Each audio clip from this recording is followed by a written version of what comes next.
I apologize right off, I have put way too much on tonight, but had to happen. So, first of all, I've given you a copy of city manager's update, plus I think there's the insurance bids in the package. And then Lindsay gave me the folder, information for registration at the GMA in June. They would like to have that back on the 5th, after our meeting next month. And I believe they can start registering folks that next day. And apparently that is quite an ordeal to get everyone registered. As I said, we've got a lot of people to present stuff. We have had Ben Turnipseed here since before lunch today, and I need to get him on the road as quick as possible, but I'd like to have him do an update on the permit situation, something we looked at a number of years ago and needs to be looked at again. Ben? What do you want me to do? If I were you, I'd sit down right there. Wherever you want to sit. As y'all recall, the city needs to expand the wastewater plant. It's presently permitted for almost 800,000 gallons a day, and it's reaching its capacity. And probably about a year and a half ago, we requested a wastewater allocation in the Polecat Creek, which is where it discharges now.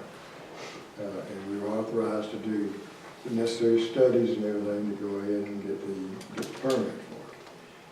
Well, we got the wastewater allocation and we did the studies, but the wastewater allocation was really strict. And in talking with David about it, we talked about it, we said, you know, maybe if we move the effluent over the Long Swamp Creek, we might could get a better, less amount of treatment. And let's just see what it would do. And that would have two benefits. Number one, it put the wastewater just in downstream from the intake. And of course, it supplement Long Swamp Creek. So we did, and we got a wastewater allocation, which was a whole lot less stringent. Now the trouble is it's going to require a pump station and a force main to pump to it. So now we just need to talk about those two issues, because to move ahead with the project, we need to decide where we want to discharge the wastewater. Long Swamp Creek, the treatment plant, could be a whole lot more reliable as far as meeting that. Polecat Creek is very strict, and Polecat Creek also has temperature limitations, so you actually would have to cool the wastewater a substantial amount of time.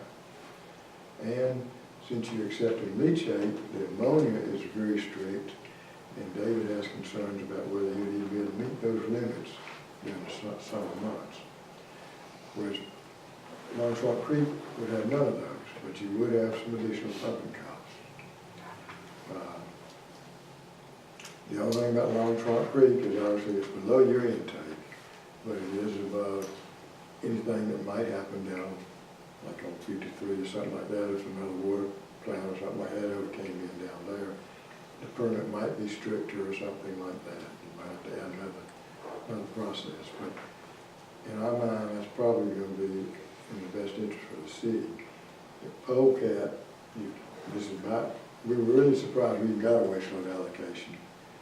But Long Swamp is using more as far as future capacity too.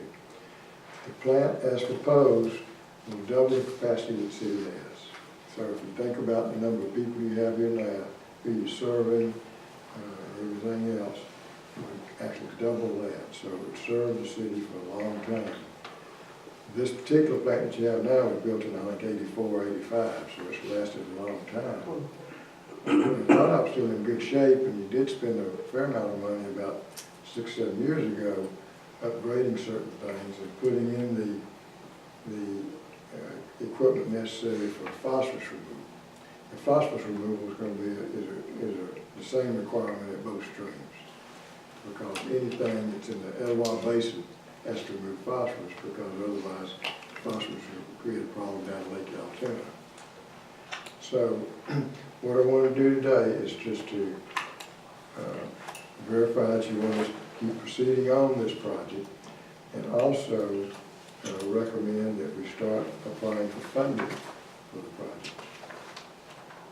If the schedule right now, the normal time from when we start at this stage would be 3 years from there before that plant will be finished. If you authorize us to proceed with the funding can probably get completed hopefully in 6 months. Sometimes it could take up to a year. But along with that, we have to do some additional studies. Some of the modification studies we've already done, but those will need to be done simultaneously. We can do all that and get that to the city pretty soon, if we know that we want to go to Long Trunk Creek. And we need to know that just as soon as possible. But then the next thing, to speed it up, if you want to move it any quicker than 3 years, we need to probably start doing some design or get on our schedule to start design. Because design is going to take 9 months. So we would need to start, and we would need to start in 2 to 3 months to be authorized to get started with the workload we have. So I wanted to give you those ideas, just talk about it. David might have some input on what he sees the needs are.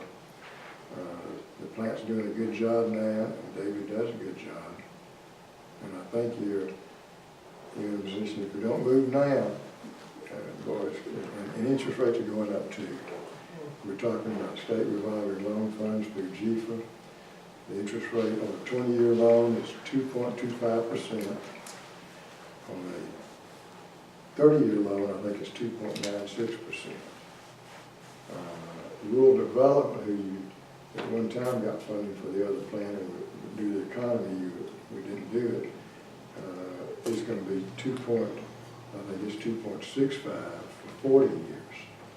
Now that would take at least a year, if not longer, to get funded. GFA, we've already had you on the intended use plan, so all we have to do is submit the application and a couple other reports, and then they will start doing a financial evaluation to make sure you have enough revenue to pay back the loan. And if you do, then the board will approve the loan, and then you'll have the money to pay the total cost out. We estimate now the total cost around $6.2 million.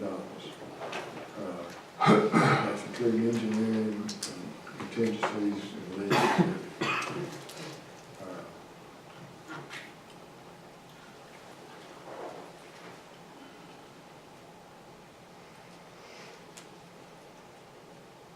Anybody have any questions so far? Have we not done some preliminary design work already? We have we've started a little bit, and then we've done the design development report for the plant, and we've done the anti-dag for both Long Trunk Creek and for Polecat Creek. It was further along from Polecat. The DDR is going to be the same almost for Long Trunk. It'll be just we'll have to put in the pump station enforcement, so we're just going to revise that. So those studies, there's not going to be too much to revise those studies. Did you mention watershed assessment as well? I did not mention watershed assessment. And David mentioned this, a lady named Fox did your watershed assessment, I believe, for the Under supervision or the RDC at the time? Right.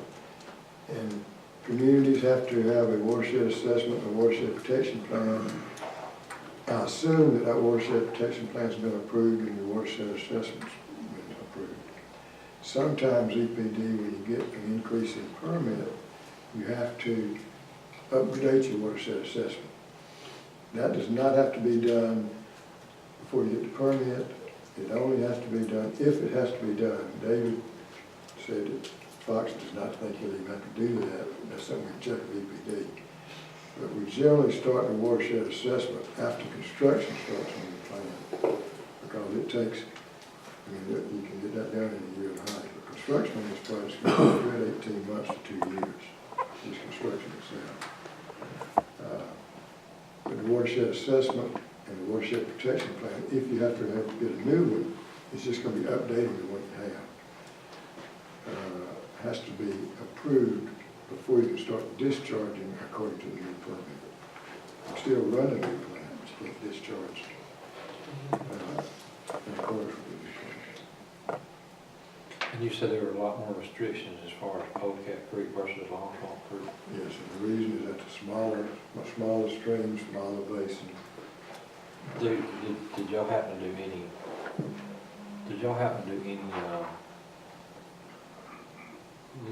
studies as far as money-wise, as far as compared to the two, as far as what it would cost with all the restrictions in Polecat Creek versus Long Swamp? Because didn't you say that Long Swamp would just basically need a pump and? Yeah, the difference in the two, the plan itself will be basically the same.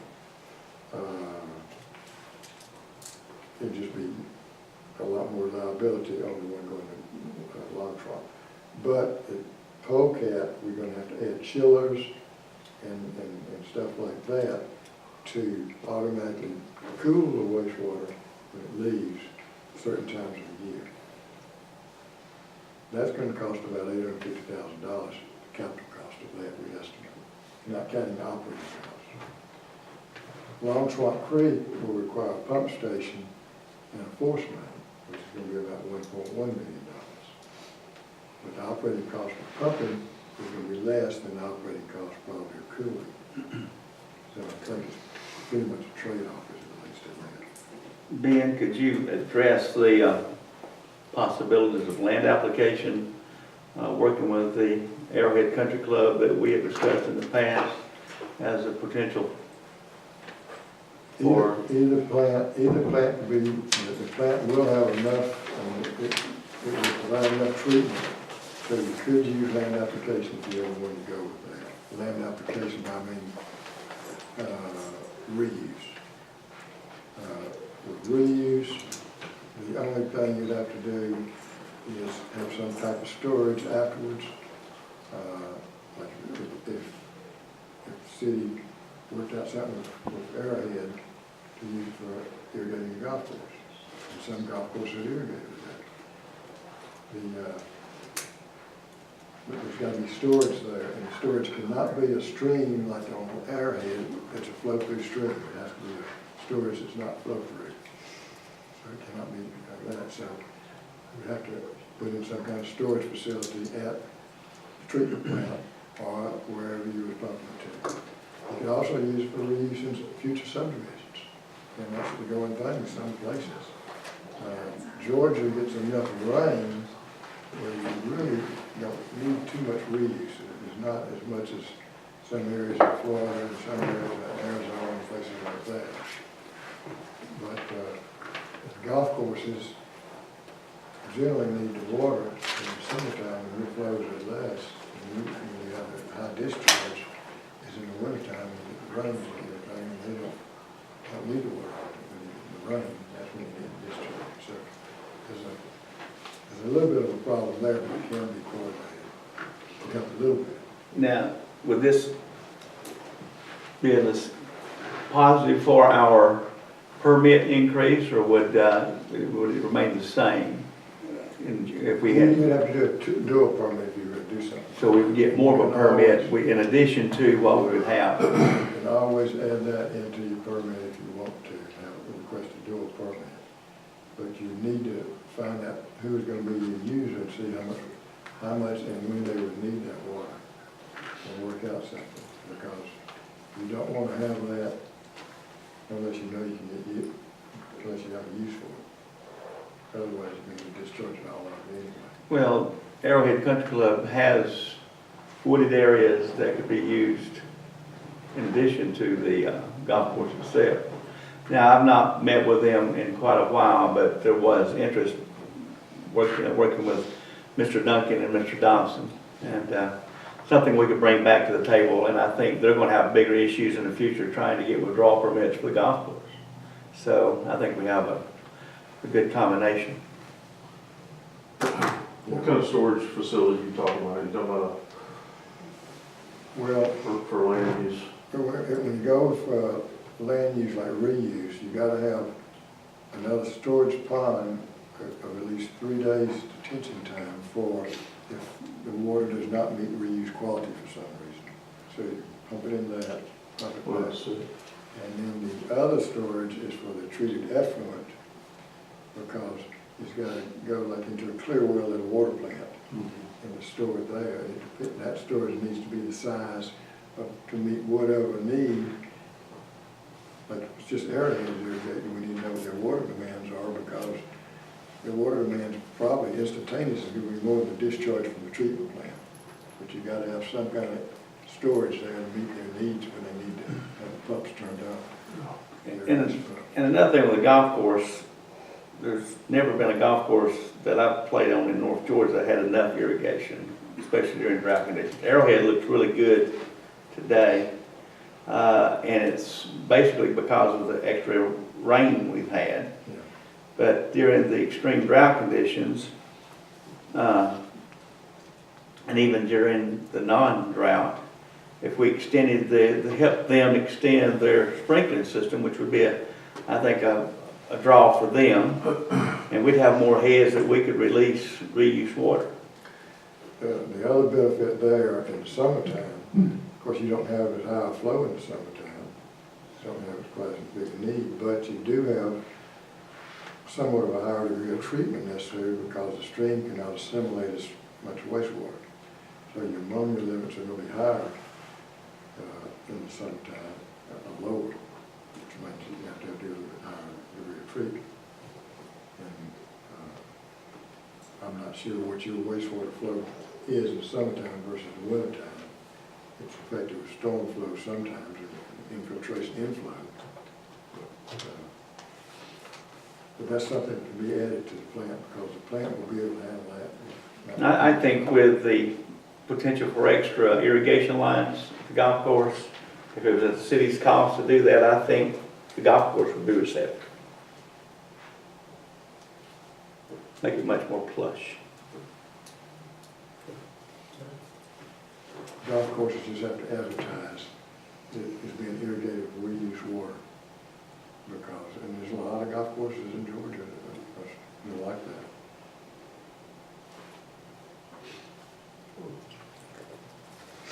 We could actually irrigate their driving range, put a lot of extra water on that. Of course, it means it grows better and there's more grass mowing, but.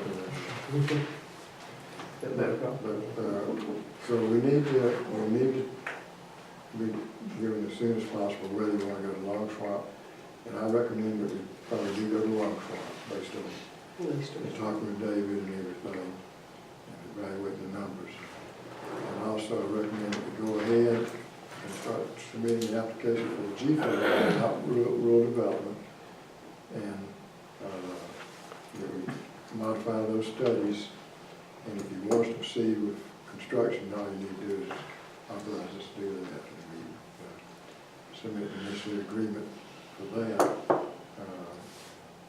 Basically, if we started the design, it's going to take 9 months, and so probably you wouldn't have any expenses on that for three months, and then it'd probably be, we're just working out as a percentage of how much the design fee we've done.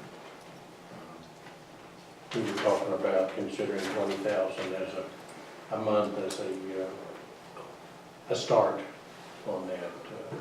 Yeah, the total studies and the application, assisting the city with the application, I think was around 30,000 probably.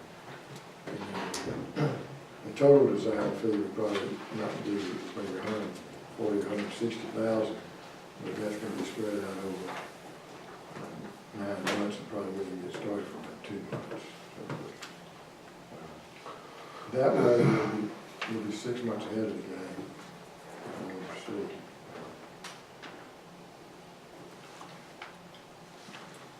All right. Any other questions? We'll put this on the agenda for discussion at Monday night's full council meeting. All right. Thank you, Ben. Okay. Thank you, Ben. That light I was telling you about in the window. When you see that light, you better run. Okay. Okay. Thank you.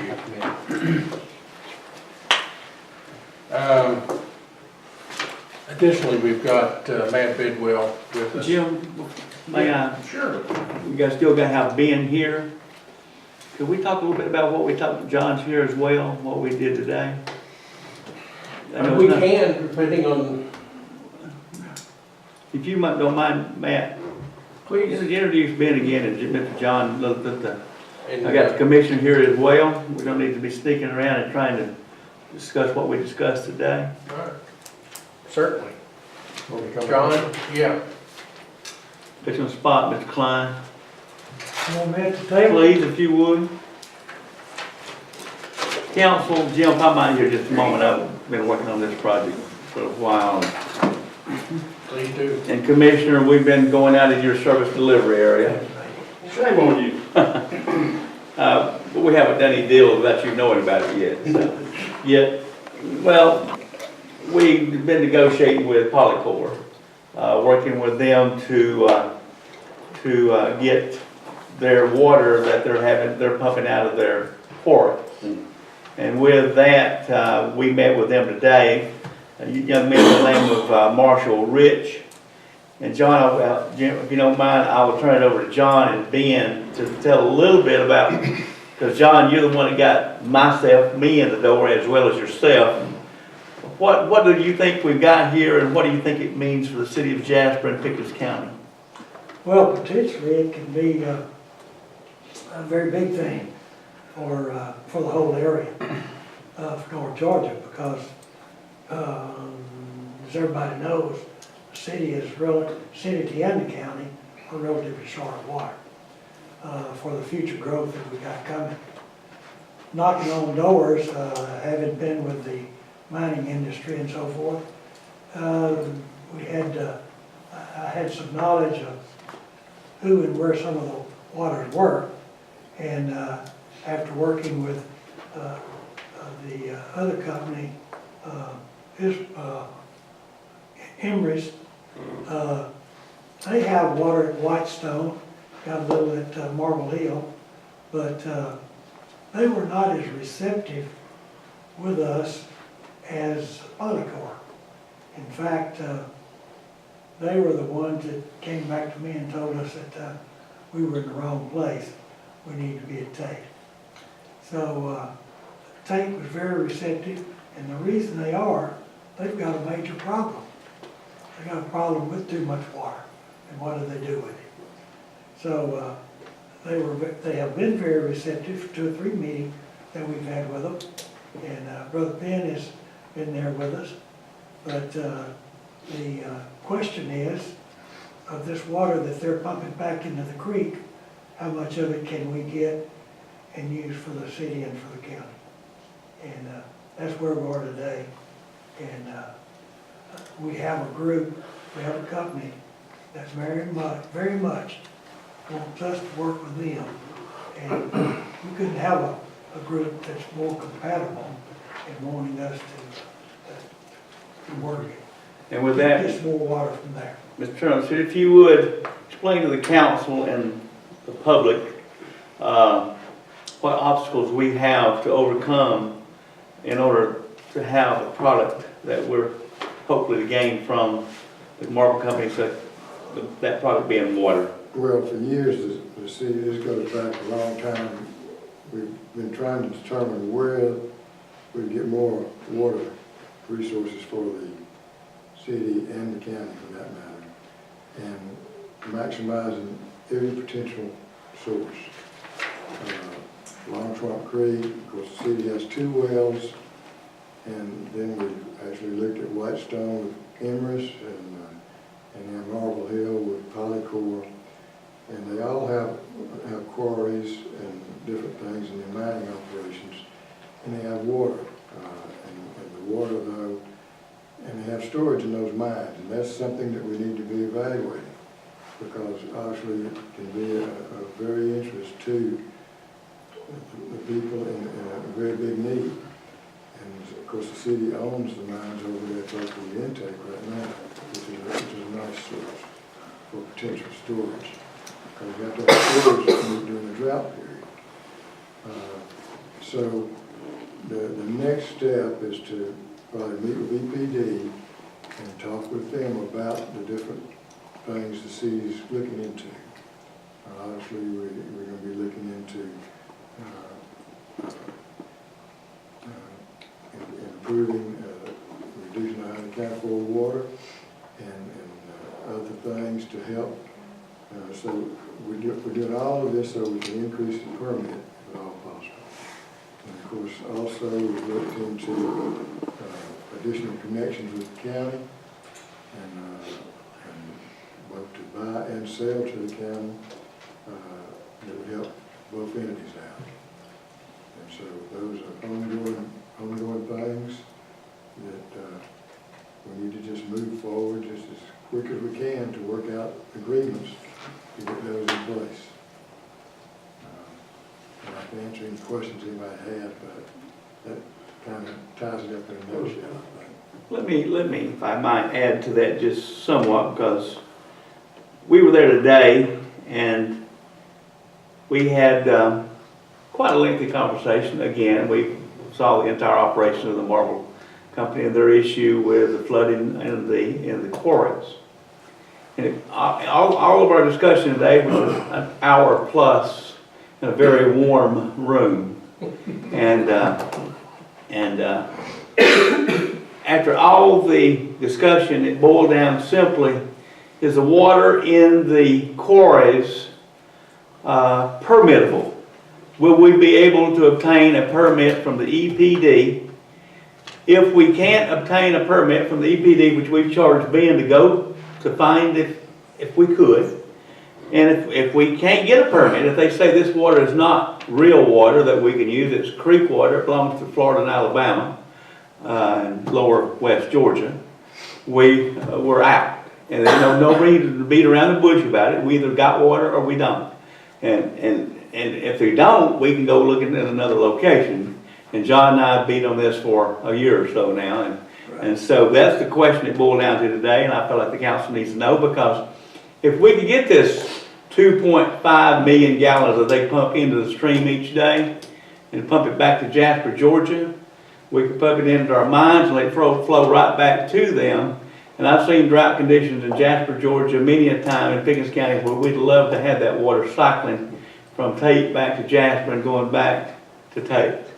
And then what it boils down to is 2.5 million gallons of water increase in permit, which I don't know if we'll be able to attain that, but it will allow the city of Jasper to grow. And if we don't get this water, all that we do for Jasper, Georgia, and Pickens County is worthless, because one of these days we'll say to a developer, I'm sorry, we have a moratorium against any more construction in Jasper because we have no water for you, and or wastewater in this particular situation, which we've been making decisions. But I had to put that last closing statement. Jim, I'll turn it back over to you. Okay. Anything else for Ben and John, or we got them here? So this is groundwater that comes up when they do their mining, is that what it is? Well, some of it's groundwater and some of it's water from the creek that goes in through the formations into the mines. Gotcha.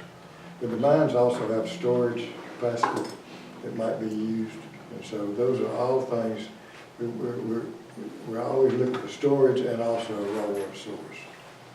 And we just want to maximize those. And we will be scheduling a meeting with EPD to talk to them about some of these issues, let them know where Jasper stands and what, and get some input from them as to whether we can pursue any of them further. And of the three sources, this is certainly the largest source. Correct.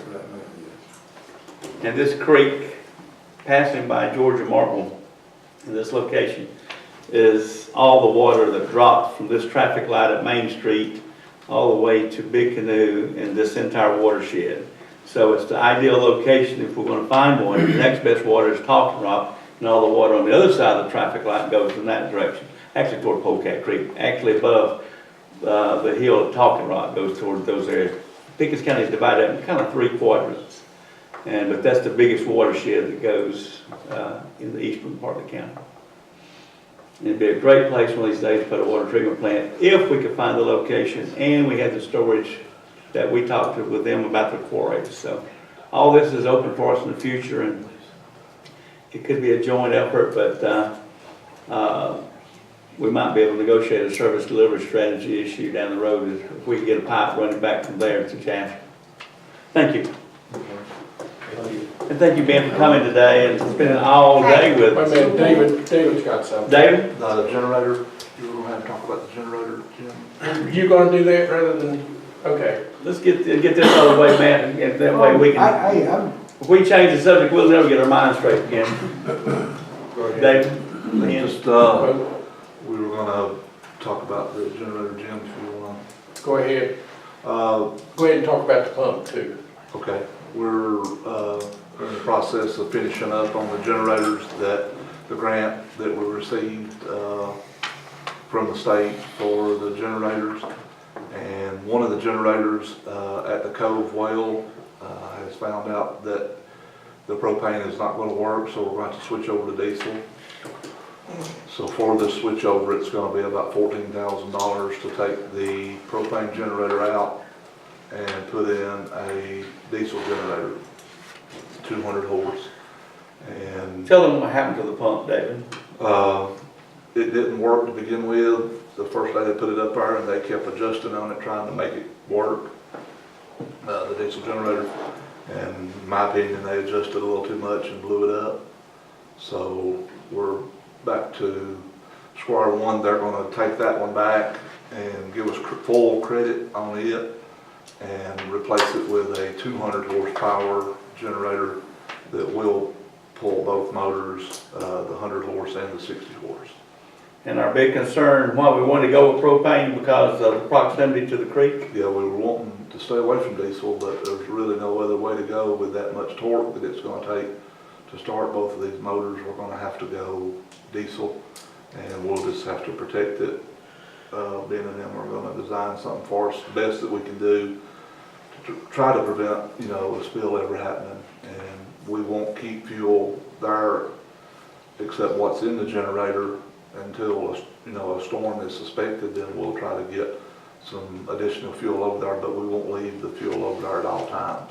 We'll just move it back and forth as we can, but there's.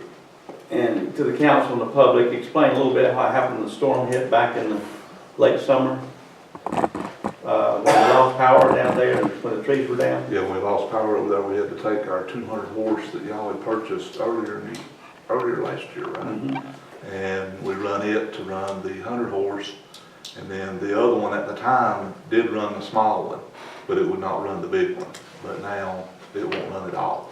But we have already had an occasion where we would have been out of water for an Yes. extended period of time because the road was split down and the power lines were down, the and creek this has was worked muddy. already. And the creek was extremely muddy. Yes. So, and our creek pumps are not mud pumps. They're not designed to pump muddy water. They're cooled by the creek itself. So if you try to run them in extreme turbidity, which is mud, times, you're going to backwash them more than they're going to run. So really all we had was the wells at the time to run off of, and that's why it's a necessity that we have something over there that will run both of them. And they've offered to come in and do this Caldwell and Generac for $14,000. 14,900, I believe. Okay. And we'll sell the tanks. Yes. The Yes, 2 we tanks have. we put across the road will be gone. Weekly, is that right? Is that the name? Weekly? Weekly propane. Yeah, they said they have someone interested in the tanks that will purchase those back from us, that we purchased to run the propane generator. And I don't really see any need for us to hold on to them, if we can get a fair price. That's something else we'll bring back to y'all. Once we have that, I mean, we'll bring that price, what we give versus what we get, back to y'all and see which way y'all want to go with that.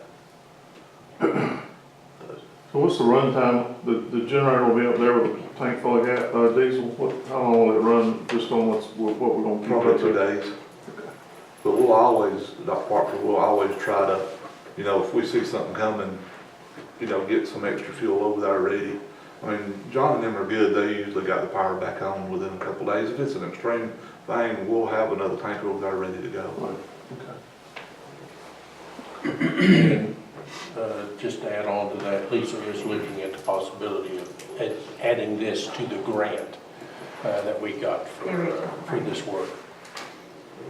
And we also have a pump that we need to have rebuilt that is at the, we call it the old golf tractor location, but I guess we need to call it silo. Is it silo? Baptist Church across the road. We've got a pump that we need to rebuild over there, 30 horse. It's gonna be about $13,000. And we can take off the budget the Burnt Mountain pump.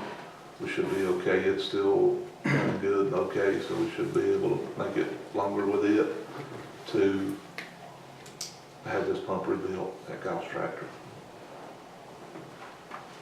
At the Monday night, David's also working on getting proposals from folks on water leak detection. We've gotten one quote, the budget's $100,000 on that. Approved. Budget committee approved it. It was approved by council. Okay. So that's on the budget, and we will bring some proposals for that. And then also, we'll talk about water tank inspections. Yes, yeah, they come and done the water tank, where they clean the sludge out of the bottom of our water tanks. They can go in and clean that out without even entering the tank. They can do it by robotic. The guy was actually sitting in the truck, moving the thing back and forth as he was cleaning it, vacuuming it out. So we've got that done at Lily Tank, and then we'll bring that back to y'all. I think there's 3 other tanks to go, and we'll bring those back to y'all through Pittsburgh Tank and Tower. I think we got all of that approved originally for them to come and do the inspections, right? Inspection. Yeah, and so now we'll just come one tank at a time to get y'all's approval for the cleanouts. And there'll be some other work coming, but we can do it, you know, piece by piece.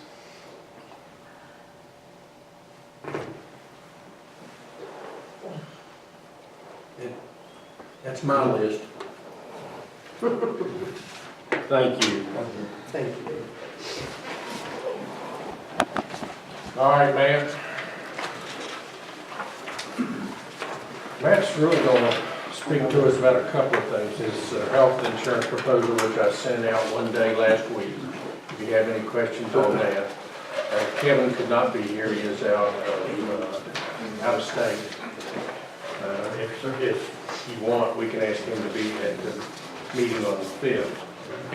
Matt's also got a proposal from us for health insurance, potential health insurance for the injured police officer. Have you heard of that? Discussed at the last meeting. I just saw the, I hope that's a workman's comp injury over there. No, it's not. Otherwise, the cost, these Insurance these just went up. prices aren't any good. Weekly charges for the missed golf. I'm sorry, what was you thinking? Weekly tries to charge for the missed golf. Oh, yeah, And yeah. to do that. Thank y'all for having me here. Good evening. We did get the Georgia Municipal Association proposal in. And if you open up to page 1, I'm going to tell you what I think, y'all, what I recommend, and then we can go through anything on here. You are currently with Blue Cross Blue Shield of Georgia. You know, I went with them about 6, 7, maybe 6 years ago or so. At least. We actually went to both the Georgia Municipal Association and Blue Cross and asked them to propose this years ago. And at the time, going directly with Blue Cross, we had a better number, we got better rates from them. Once you guys are in with Blue Cross Blue Shield of Georgia, the Georgia Municipal Association and Blue Cross Blue Shield of Georgia have a non-compete clause. They will not allow each other to propose. Well, being that we had the issue with the police officer on coverage, I did reach out to Michael Falk at GMA, and he explained to me that the GMA policy is that if you have an employee who's not actively at work, as long as that employee is receiving in compensation at least 30 hours a week worth of their normal base pay, that they're still eligible under the GMA plan. And I spoke with Stella, and the person in question at the last meeting, the police officer, was actually receiving 30 hours of base pay for workman's comp. And that actually makes him eligible under the GMA rules. So I went to Blue Cross with that information and said, look, we've got to keep this gentleman covered. So they wrote an email to me, tell me that they would release GMA, release their rights. They have a non-compete clause, and allow GMA to give us a proposal. I then went to GMA, I took them, talked to them about the health statements that we had actually collected on the employees, and they were able to come back with a pretty nice deal for us. Number one, anybody, which includes the gentleman we had in here at the last meeting, as long as they're receiving in compensation from either the city or workman's comp, at least 30 hours worth of normal base pay, they're eligible under the plan. 30 hours per week, or? Yeah, 30 hours per week, and the gentleman is receiving that. So that keeps him eligible under GMA even though he's not physically working. So with that in mind, we asked the GMA for the proposal, and Blue Cross gave us the release. And we got the proposal in, and you all are currently paying approximately $1,054,000. And the GMA issued us two proposals. One for a $1,000 deductible, which was approximately $1,100, $1.1 million, $1,100, $1.1 million. And if we took the deductible to $1,500, the cost on it went to $1,062,000. In addition, when they released the proposal to us, they gave us a 12-month proposal. And I knew the city wanted to get to a January 1, so we begged them, and they actually gave us a 21-month rate guarantee on these rates. That would take them to January 1, 2020. And having said that, I can go up and talk to you about the normal Blue Cross quote, but it's not going to cover the gentleman in question. The rate guarantee isn't for long, and the rates are a little bit more. If you'd like me to go over it with you, I will. But I think the best offer that we've got on the table is through the Georgia Municipal Association. You will have your physician network is still going to be the same Blue Cross doctors. Your drug card is going to be through Aetna. They actually use an Aetna drug card, so you're going to have two ID cards. Yeah, don't you love them? Yeah. Yeah, Aetna does tend to have a little bit more aggressive drug card. Yeah. And so with that in mind, we think that that is the best option here on the table. We were going to suggest a health reimbursement arrangement if we stayed with the traditional Blue Cross. But with the Georgia Municipal Association, their maximum out-of-pockets, they're really not bad at all. I'm going to ask if you could to go to page 4, please. And this gives the details of the Georgia Municipal Association. If we currently right now with Blue Cross, we have a $1,000 deductible with 100% coverage. We have a $1,000 deductible with 80% coverage, and a $1,500 deductible that the city sponsors with 80% coverage.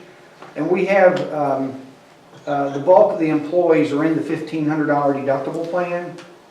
So the deductions on that were $5, the $76.93, and the $67.12, and the $139.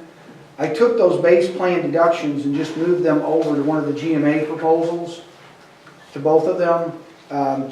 If you keep your base plan deductions the same, and you offer either the $1,000 or the $1,500 deductible through GMA, you can keep your net increase somewhere between 2.23 to 6.87. 2.23 to what? It's on page 4, 2.23. This is your net. This is the actual premium increase. And if you keep your current base deductions, which most of the employees are currently enrolled in, you can see here's your membership. I'm looking over here. You've got 4 people who are under the 100% plan, 7 are under the 80%, and we got 69 people. 69 of the employees are on the $1,500 deductible now. And if we keep those, if you want to freeze the employees' deductions, you can freeze your deductions. You have your insurance in place for 21 months and keep your actual net increase between 2 to 7%.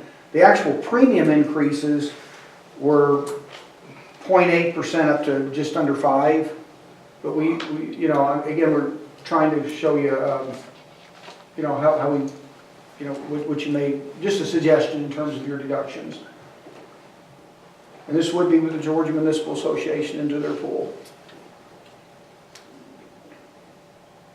Will they still be eligible for the HRA employees? We could put the HRA in, but I would question maybe why. What a health reimbursement does, you as an employer can self-insure part of the risk. So for example, as we look at this, the maximum out of pocket, and I'm going to look at the $1,000 deductible plan. Your maximum out of pocket, GMA splits it 2 ways. And it's because they've got an Aetna card and a Blue Cross medical card. The maximum out of pocket on the medical is $3,500, and your maximum out of pocket on the prescription is $1,600. So in a worst case scenario, if an employee hits all their medical out of pocket and they hit all their pharmacy out of pocket, they could be out of pocket a total of $5,100. Under your current plan, I believe it's $4,500. They just give us a single out of pocket. If we were to put an HRA plan in, we would have to get permission from GMA to see if it would impact the rates. But we would have to get permission from them to do it.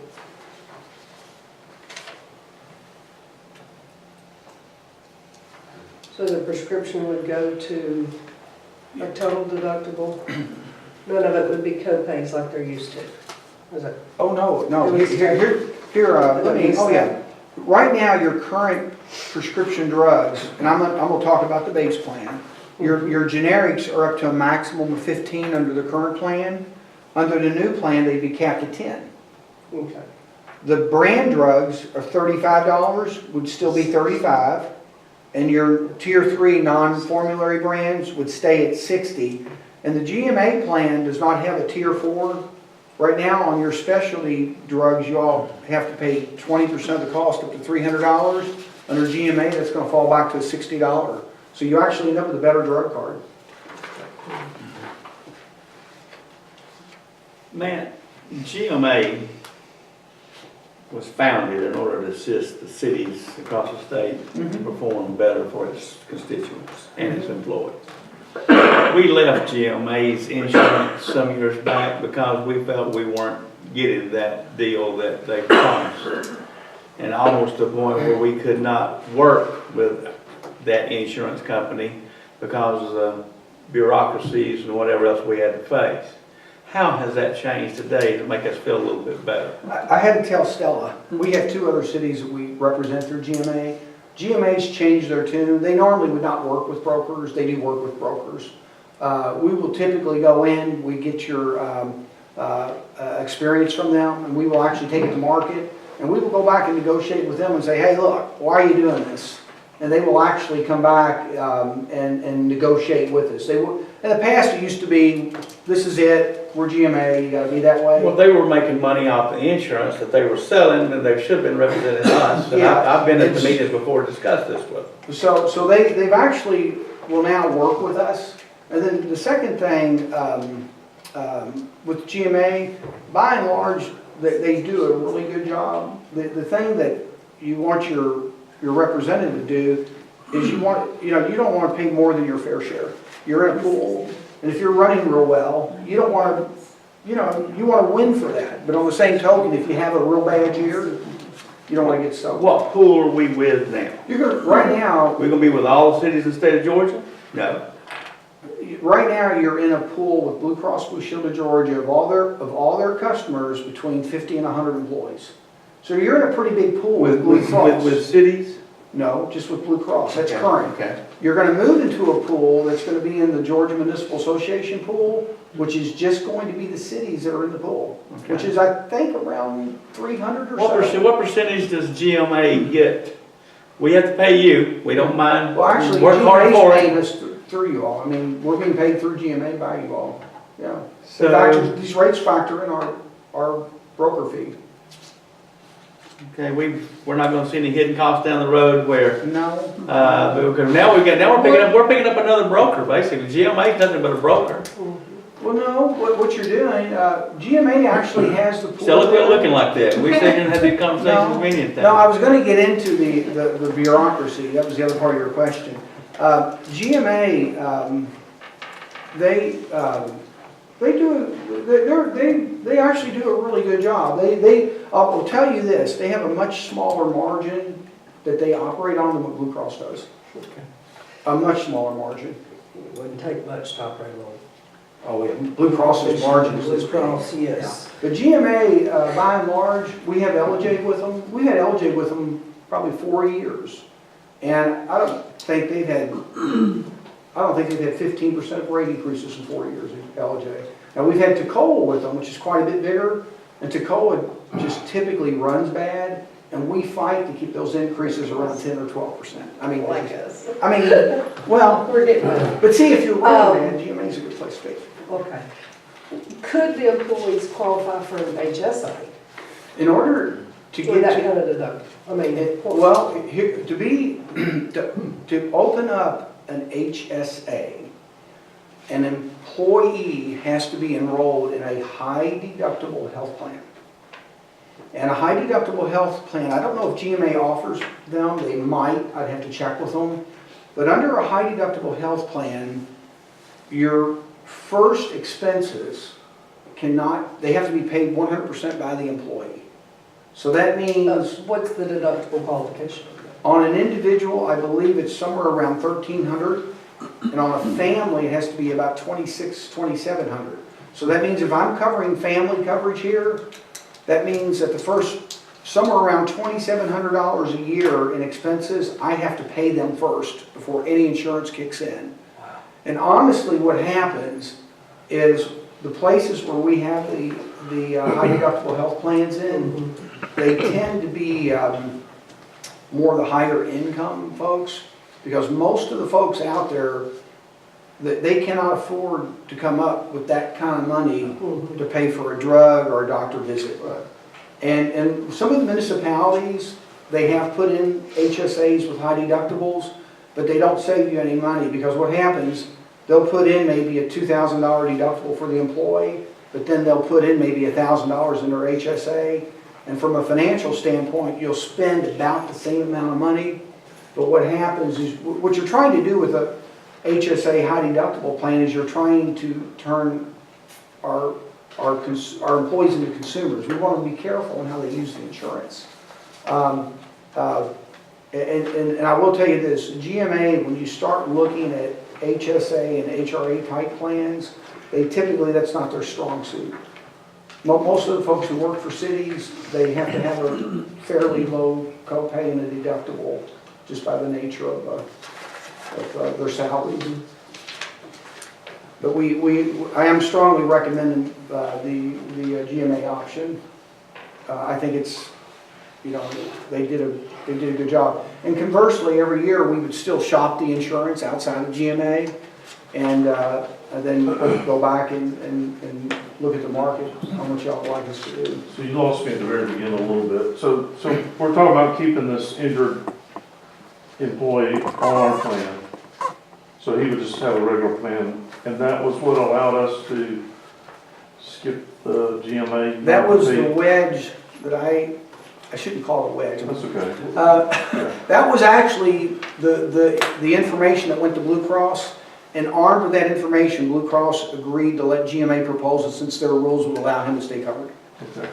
And their rates are just 2 or 3% higher than what we paid last year? Yes, sir.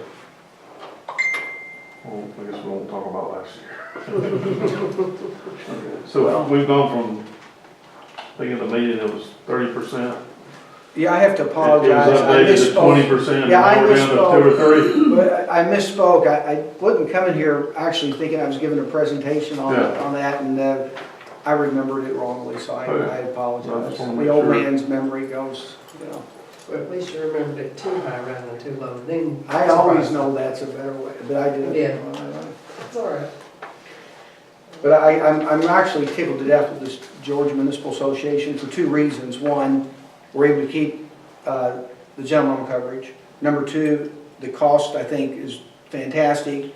The benefits are high. The option that we were gonna have to look at with Blue Cross, if we had stayed with them, it had a $300 deductible on your brand drugs. If we'd stayed with them. And that was a big kit, and that is not a good way. And then the other thing is the long rate guarantee that we got. That is So this value of 21 months. 3 years. 21 months. It takes us to a January 1. So I applaud Michael Falk and GMA. They So January 1, 2020. 20. I mean, I might be retired. No, I'm just kidding. No. Good luck with that. Do what? That's a good luck with that retirement thing, let me tell you. Doesn't always work out with those things. Yeah. Okay. And then there was one thing, I have to apologize. I'm concentrating on the medical, and I omitted putting, there was a 5% increase on the dental, and that's separate, and I apologize, that was not in color and attached, but the dental, we've had 2 increases in 5 years. The last one was a 3%, and typically on the dental, we see about a 6% trend every year on dental claims, and so this is still a very, very good renewal offer from them. But if y'all did accept this, you would still continue your dental with Blue Cross, you'd have your medical with the Georgia Municipal Association, and you'd, part of that would be the Aetna drug card. And you said something about the bureaucracies. GMA does require a lot more paperwork. We do it with LJ, we do it with Toccoa, and I told Stella that we would assist with it, but they do require more paperwork, and we're familiar enough with it to know how to help with it, but it is more paperwork. Life's, you know, for these premiums, it's certainly worth it. At the time, it just, we were hopelessly attached. And the day we were able to break free from GMA, it was almost Independence Day and the fireworks went off in the city of Jasper. Am I wrong, Stella Brewer? Well, let's not dwell on the past. If we look at the present, we're about 24%. History has a way of repeating, history has a way of repeating itself, Stella. Well, on past, let's Free. Maybe so. Well, GMA used to have a rule if you left, you had to stay away 3 years. We'd love to. And they now let you come back right away too. GMA, bet they will. they become very, they become very friendly, and they're a lot easier to work with. It's always amazed me that they weren't more friendly with their people who support them. I have to tell you, I've been doing this a long time, the county governments were like that. He's always, They were like that back in the mid-90s, and they changed their tune about 2005 or so. Because what happens is, your associations, they are for the good of those governments, they really are. But the reality of it is, they are like small insurance companies, and most folks just want to make sure I'm paying a fair cost. And you have to have somebody independently look at it. And I can tell you how many times we'll look at a county or a city, and sometimes they're getting a really good deal, and other times they're not. And usually, you can go back to the association, like, I'll tell you right now with Toccoa, we got a 20-some-odd% increase on them through GMA about 3 years ago. And I went to Cal Ray and said, Cal, on the commercial market, this is what's going to happen with that. He looked at it, agreed, and cut the increase to 8. Well, the key word you said, association. Yeah. We pay our dues, we visit their workshops, we do all the things that we need to do, and we just couldn't use our insurance for years. I'm glad you brought this back, it sounds better. I think it's a really good offer. Stella, anything you want to add? I just want to say, we're looking at 24% versus 6%.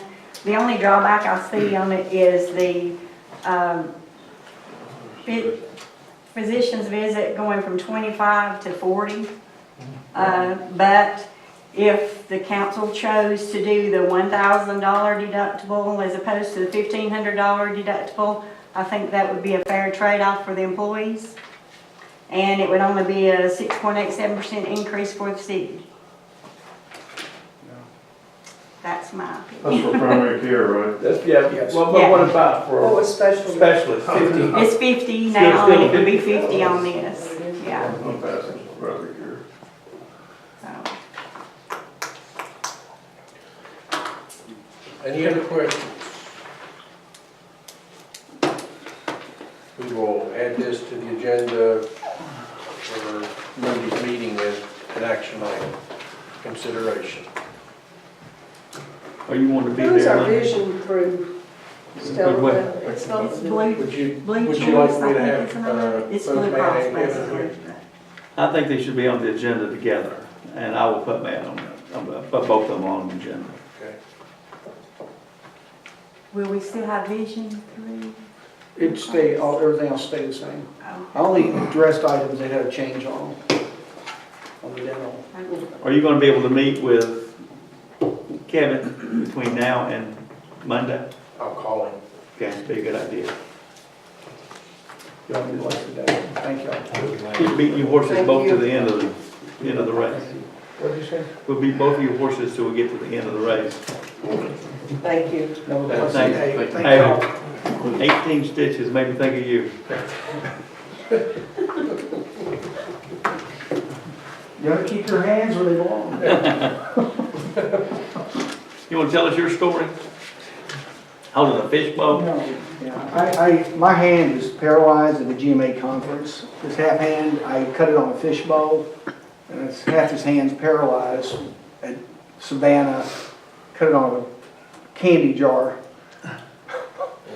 Trying to be a How long ago seatbelt. was that? About 2012 or so. So it's still working, it's just numb. Yeah, it's numb. When it actually happened, I was in the car by myself, and I'm actually a registered nurse by trade, so I immediately put pressure on. It didn't bleed at all, and the police officer, I had somebody in the crosswalk call the police, and so I got out of my car, I had somebody park it, and I'm standing there, and he walks up, and I go, "I cut the ulnar artery." I said, "I know I did," and he goes, "No, you didn't." I said, "Yeah, I did," and he said, "Well, show me," and I went like this, and Didn't know if I.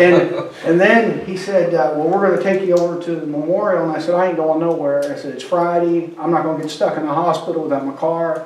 I said, I'm going to drive myself." Oh my. And the guy goes, he said, "If I let you drive, my boss will fire me." And so they promised not to tow my car, the cop.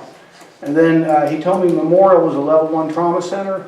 And I got there at noon, and they had me in surgery at 3, and it was a almost 2.5 hour surgery. GMA. It's, thank y'all. Carrie, have you heard enough about Insurance and water? I feel like I should get to join the plan. Right. Can I be on the insurance plan too?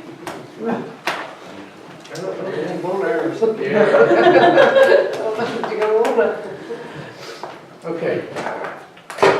Come on, Gary, let's talk about All right. what the Chamber of Commerce Tourism Committee would like to do. Okay. Well, basically, we're trying to get some events planned for downtown Jasper and the areas in the county to try to get some things going in the city and draw people into the city. So I've put together a small presentation of some things that we're trying to do within the city and the county to draw in some visitors and bring some people in. So, you want me to, can I, or you want to do it? You Or? don't have to. Just look at me when you want to change. Okay, all right. So our plans. What now? Like, give them a code word, like dilly dilly or something like that.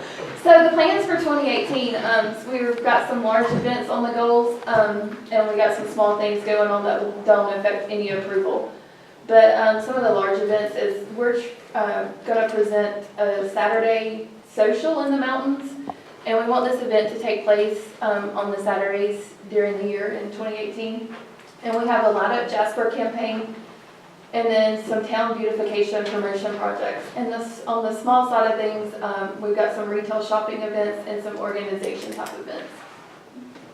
So the Saturday Social in the Mountains is the thing that we need everyone's permission on to work with and to move forward on some of the things we want to plan. So what we would like to do is every first Saturday, from May to October, have an event in downtown Jasper. It would be from 5 to 10 p.m. in the evenings to try to get something going on Main Street and draw people into town for the restaurants and the local stores to, and even if they don't shop, then they see what Jasper has to offer and they spend money within our town.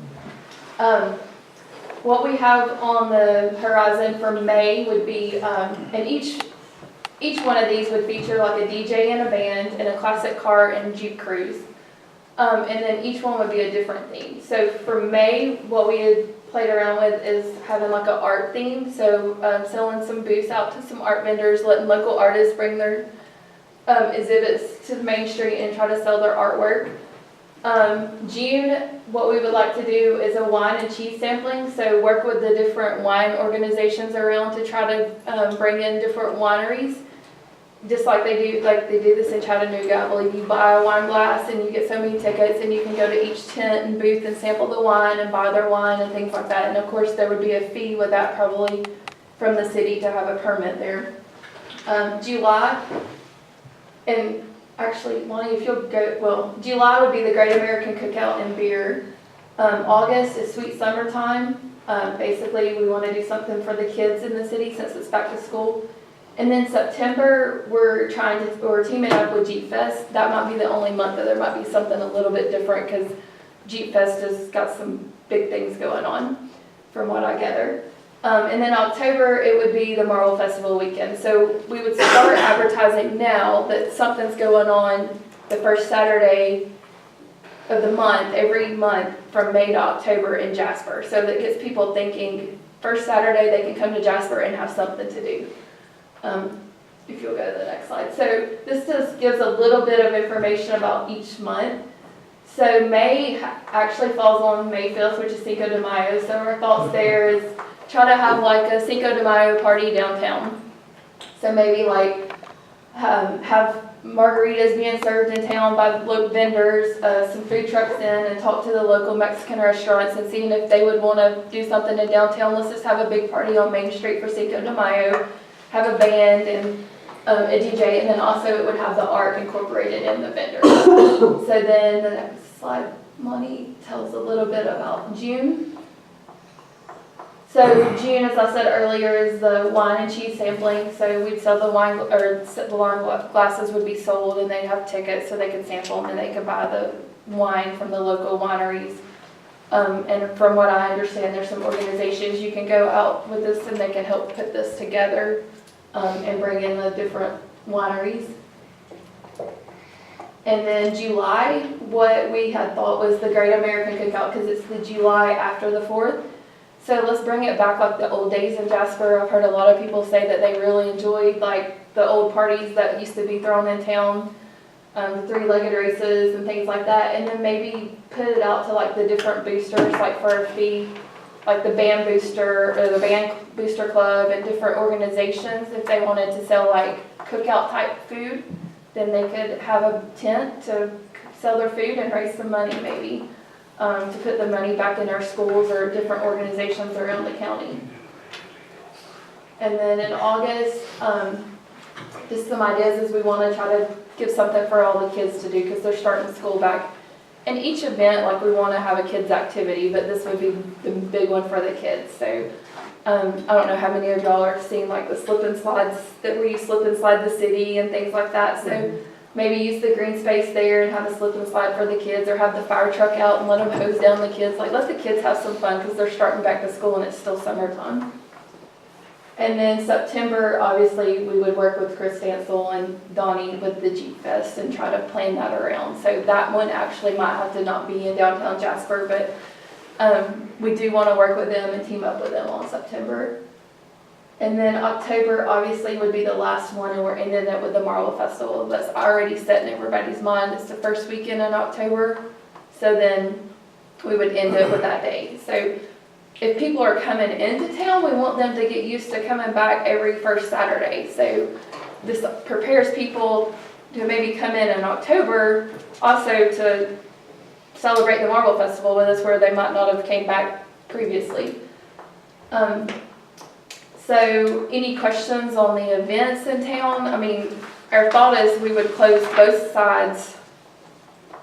We would have to have both sides because of the car cruise and maybe have like the band on one end and the music, like 5 to 8 would be like the DJ time and the music playing. So, and then from 8 to 10 maybe have the band. But I hope that it would take the both sides, North and South Main, to fill with the cars, especially if you do the car cruise and the Jeeps. And maybe have like the activities, like the kids' activities on one end versus the other, and so people aren't, and then, but the main thing would be closing the streets and having people, the off-duty officers there to help the pedestrians cross the streets. So that's our main thing from the city is permission to do that, and also permission to, and what would be required for the different permits for all the different events and what we would need. When are we having the cruise-ins now? Are we still doing those during the summers? Do you know? I'm not sure, like That's that's. not us, that's, It's another group. that's another group. It used to be the Jasper Merchants Association, but they stopped it. It's just, well, Donnie Fowler would probably know on the. You know when it is? Fourth Saturday. Fourth Saturday, is it? I haven't seen them lately. Fourth. but they don't Historically, stop it's the here. fourth Saturday of the month, from 8 And to 12. actually, like, if this gets passed, like, I would wanna work with Donnie and try to get him to help do, like, get them word out to all the cars. And, obviously, we work through with Jeep Hut, and get them to help promote, like, the Jeep cruise in and things like that. But, it is a lot of events, but we wanna be consistent so that it sticks in everybody's mind that every Saturday there's something going on in downtown Jasper. And I don't know how many people saw, but since Mary's here, she posted a picture on Saturday on her Facebook page of downtown Jasper, and all the comments down below talk about how there's nothing to do and how it's dead and town's deserted, and it was 3 o'clock in the afternoon, so let's. Two. It was two. So this hopefully would change that around. I think it's awesome. The other thing would be any alcohol permits, how would We we? go back when. Yeah, it starts out, I made a note to look at alcohol. Yes. And if local Where are restaurants you wouldn't talking be about involved, wooden could we do booths? food trucks? So like this, Or, yeah, food trucks, where would y'all? we would just kind of station those, like, we've got to talk, Bonnie, you're getting ahead. We got to talk to, like, I know I haven't been around and promoted it too much to the restaurants yet because we don't know what we are gonna get to do. Right. So like 61 Main right now is not open on Saturdays. So depending on what they decide to do during the event, like we would, obviously Wingzology's open and I Love New York Pizza's open. So maybe the other end of town would need a food truck or so down there. And then, we would like, I don't know, I know, Johnny was involved like when the art was here Yes, several Main years Street. ago in the booth. Just, you know, try to have some booths like along the courthouse or down the middle of the street or something. Well, and I know there was several up there during Marble Festival. That's why I was asking where, if we had a determination where we could put them or where, you know. The one year that we had the Arts Fest, the one year we had the Arts Fest, they were down the parking spaces in front of all of us. Yeah. It was a great event, I mean, it really was Right, with but Saturday with and the Sunday. cars being in those parking cars, lots, we would probably just use the center and then if it overflowed to the courthouse. I mean, we don't want to have like tons of vendors, Right, but we just want to have some. More food and activity. But Things we for need to people. think about what the requirements of vendors will need, whether they need power, they need water, whether they need, restrooms. Right, and a lot of, like when you go to an event like that, that's the a other lot of thing. things aren't offered. I mean, you have to pay extra if you do want that type of stuff, or, And like, that's what I know, we'll find. when I go to do events, to do my booth, I have to take my own generator, because most places don't offer power. It could be kind of set up like Marble Fest was around the courthouse and down both sides of the court. And I know for the New Year's Eve thing, they were trying to find a place to put a dumpster, so you could handle the trash during the day. They put that behind us, so.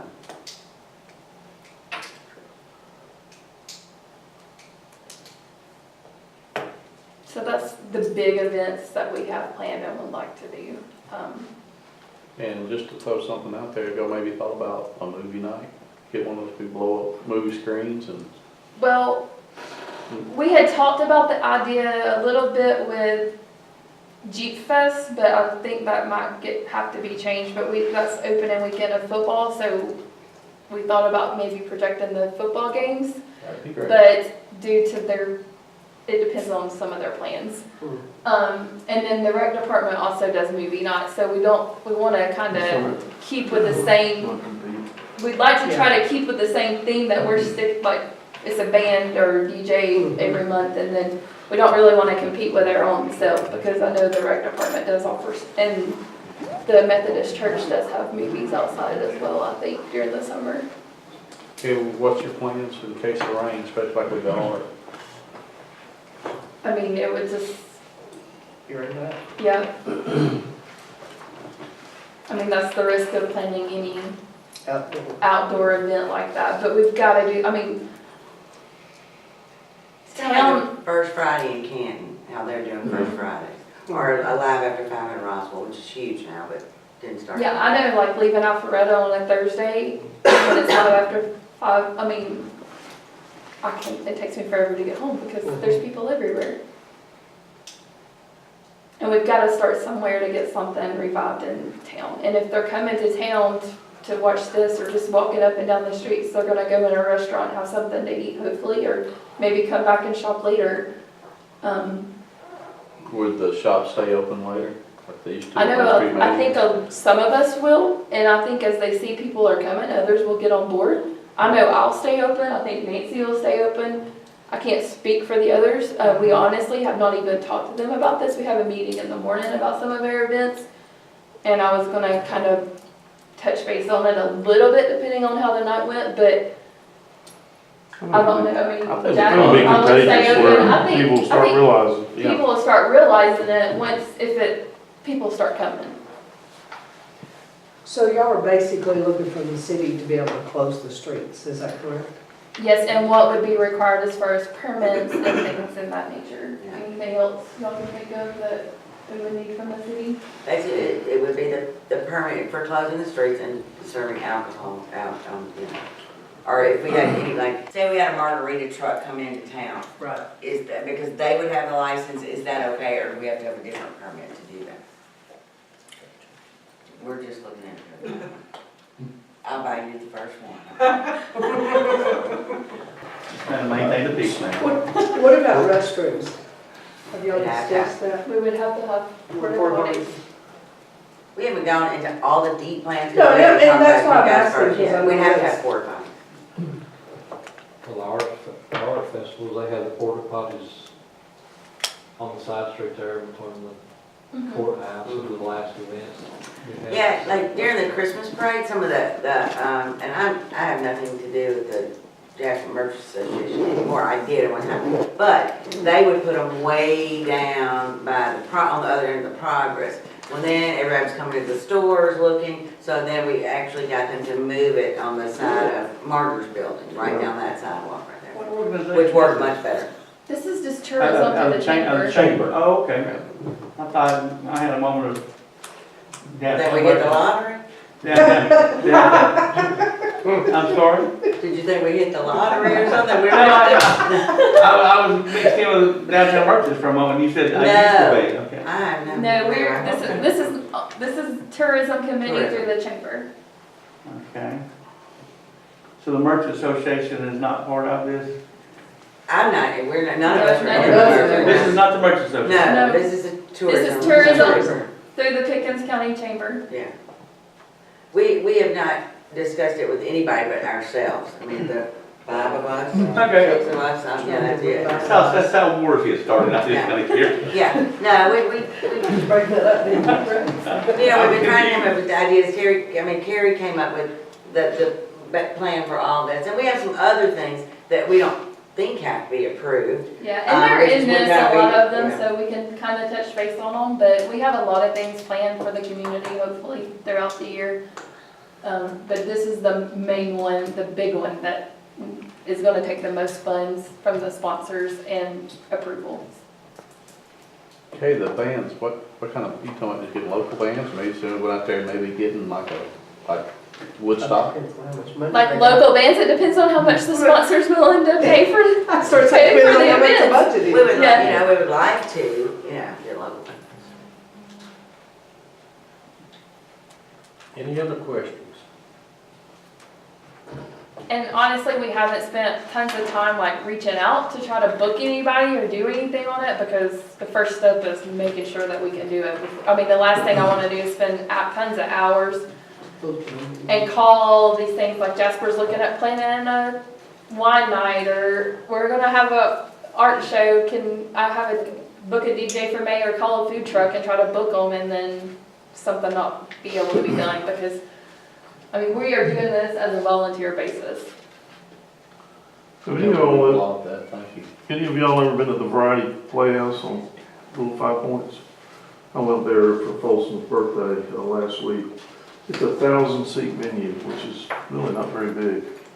And we saw Philip Phillips there, which was, I mean, it's a very quaint little, it's an old theater. And it was a really great show in the venue. You get a small amount of people, they make money on their concessions. They do charge for their tickets, which the Woodstock amphitheater does not. But it doesn't take a whole lot of people to make it work. LJ at Captain Mateo just a few months ago. I've been there. Up at their little arts place. It's nice. Quick question, just so we can all clarify. How, we always have to have policemen and I'm not sure how many firemen. And that's something we need to know, what quantity and what would be required. Okay. And do we need to pay those as an off-duty, or can the city help with some of these events, or, what is part of this? Anything else from? That's pretty much it. If there's anything else you think of we need to do besides the police, the fire, Portage Johns, that's what we need to know. And hopefully, like, if it does, I know the New Year's Eve, from what I've heard, maybe they worked with Donnie and the inmates for cleanup. I don't know, streets afterwards, so maybe this might be some opportunity for them to do their community service on the Sunday after the event or something there too, to help save some money. I'm not sure. Like I say, nothing has been discussed with anybody except I have talked with Chris Stencil a little bit on the September event. And I was just trying to think of the things that we kind of went through on that deal as to what all was going to be needed. So that's why I was trying to clarify what we needed to. The Scouts and the Beta Club, they're always looking for service activities, so they have requirements. I know the football team wants to do some of that stuff too, so that's another one. Because I talked to the coach and he said he wanted to do something downtown. Yeah, thanks. And then especially too, like if we have the July one and we offer it up to some of those different organizations to have a booth to help raise some money to get somebody in their organization if they wanted to, because I know a lot of them do it at the rodeo. Mm-hmm. And they used to do them at the car shows. Every month they would have somebody different that was one of the kids' groups, so they could raise money, so it was a good. And it doesn't, we also have reached out to Ball Ground, and as far as we know, their dates were not planned when I reached out to Carla, but the only one she thinks might coincide with them would be the May 5th one. And then I talked with Sherry and made sure that the date of the rodeo too, because we don't want to have conflicting dates within the county. So we've tried to make sure we don't conflict with anything else big that's going on in the county. The one thing that you think about, you gotta get this on the calendar, and we don't know what all the activities are, so that's the other thing we're trying to do. Get this done right now so we can get it out there for somebody else will jump on the date. And if you do have some dates, they might coincide, actually help each other. Right. So. Especially Jeep Fest. What do they do, Friday night downtown? Right. They have For the that? last, yes. But that may be changing. Yeah. Well, I was just thinking, not be changing then, because I was thinking it'd be nice for them people to have something to do on Saturday night, because they're Well, always but they've got some. they're always looking for Yeah, something. so it's kind of up in the year right now. Yeah, on there's a their lot of stuff events. going on. I talked to Donnie and she's talked to Chris, so there's a lot of stuff going on. But we want to work with them and work together with them and help promote Jasper during that time, because I don't think in the past Jasper's really been, I mean, not that they didn't promote Jasper, but we want to be able to have, there's several other projects we're working on. We're working on a downtown map and flyers, so we want to work with them to make sure that gets in all the Jeep registration packets and things like that. So we want to let them know that we're there to help, so. Other than this event, that event, I'm just gonna touch briefly on the other items if y'all don't mind. Because we have another presentation coming with this at a later date, I think. But one of the campaigns that we want to do is called the Light Up Jasper campaign. So I know that y'all have seen the presentation many a times about the lights on the buildings, and we've actually reached out to a company in Cumming, Universal Concepts, on those. And they are working on a 3-year plan that they're going to present to everyone at a later date to be on the schedule, I think. But to go along with that campaign, this attached is just a couple of pictures or samples. But what we were thinking to help raise some of the funds for that campaign or that presentation that we're trying to do is like all the stores in downtown have matching jars with lights in them kind of at their register so that people could drop their spare change in it. I mean, everyone wants to see Jasper look beautiful, so not that it isn't already, but maybe somebody, every little bit of change or every little bit of help from anybody helps get these lights done or helps light up the town. So what we're thinking is we could ask for donations and collections from the community as well. So we came up with Light Up Jasper. And then at all the big events in downtown, maybe we would have a booth there with the different pictures showing them what our concept is and what we're trying to achieve. And you never know, there might be a donor out there that is passionate enough about it that they want to sponsor or pay for the whole thing. So let's get some input from the citizens here. I mean, I know a lot of people over Christmas miss the lighting in the trees. So, I mean, if we could put out some options for them, then they might be willing to pay. So here's 2 examples that they've came up with there, and then Monty, if you'll go to the next one. So this is the alleyway between Wingsology and the old Weeks building. So they've came up with this concept to hang lights. She said they could come in before the event that we're having on Main Street that Saturday event. They could come in that morning or even Friday night, and then come back the next morning and take them down. But they put up poles there with different flags, like sponsoring it, like with the event flag, with the lights. So this would kind of be, most people park at the bank parking lot and down that street there. So you could have like your Light Up Jasper campaign kind of in the middle of this here. And this is give them an example of what we're trying to do. So would they core drill the sidewalk and put it in sleeves so they could remove? We haven't got the whole presentation for that. I don't know the details. She was on the agenda for today, but they weren't able to get everything put together because it's a huge, extensive 3-year plan. So I think we're working on that right now. next month, As soon as I get maybe. the date, it'll be within the next month. She's gonna come do a presentation for y'all. And it's gonna be a 3-year plan, as Carrie said. But I just wanted to put some, because tomorrow morning we have a meeting with all the merchants in town, so we just wanted to show them a little bit of concepts here. So if you go to the next one. So that's and then this is like Christmas flags, just a little bit of things. That's pretty good. Yeah. All right. You good? So that's the Light Up Jasper campaign and a little bit about that. And then other things we would like to try to help with is just promotion projects around town. We are actually working on the new signage on the flagpoles and adding some signage to the Georgia Power poles. The chamber has permission with Georgia Power to add some directional signage as well as signage advertising our events to those poles. One thing that's ongoing is the signage at 515 and cleaning up the sidewalks and everything like that. So, I mean, this is for, in general, everybody in the merchants and like how can we help achieve it. If there's grants out there that we can help you guys get to try to help, I mean, we're here to help and we want to bring some things in the downtown. So, we're looking at everything possible and that study's out there too. So just everything that we're a part of, and then that also goes in line with the Downtown Alliance. So we're trying to work it every way possible. And the next slide is just some examples of flags that she had suggested for town or the Georgia Power Poles to kind of mix it up. And so I just told her what events we kind of had planned, and this is what she came back to us with. So,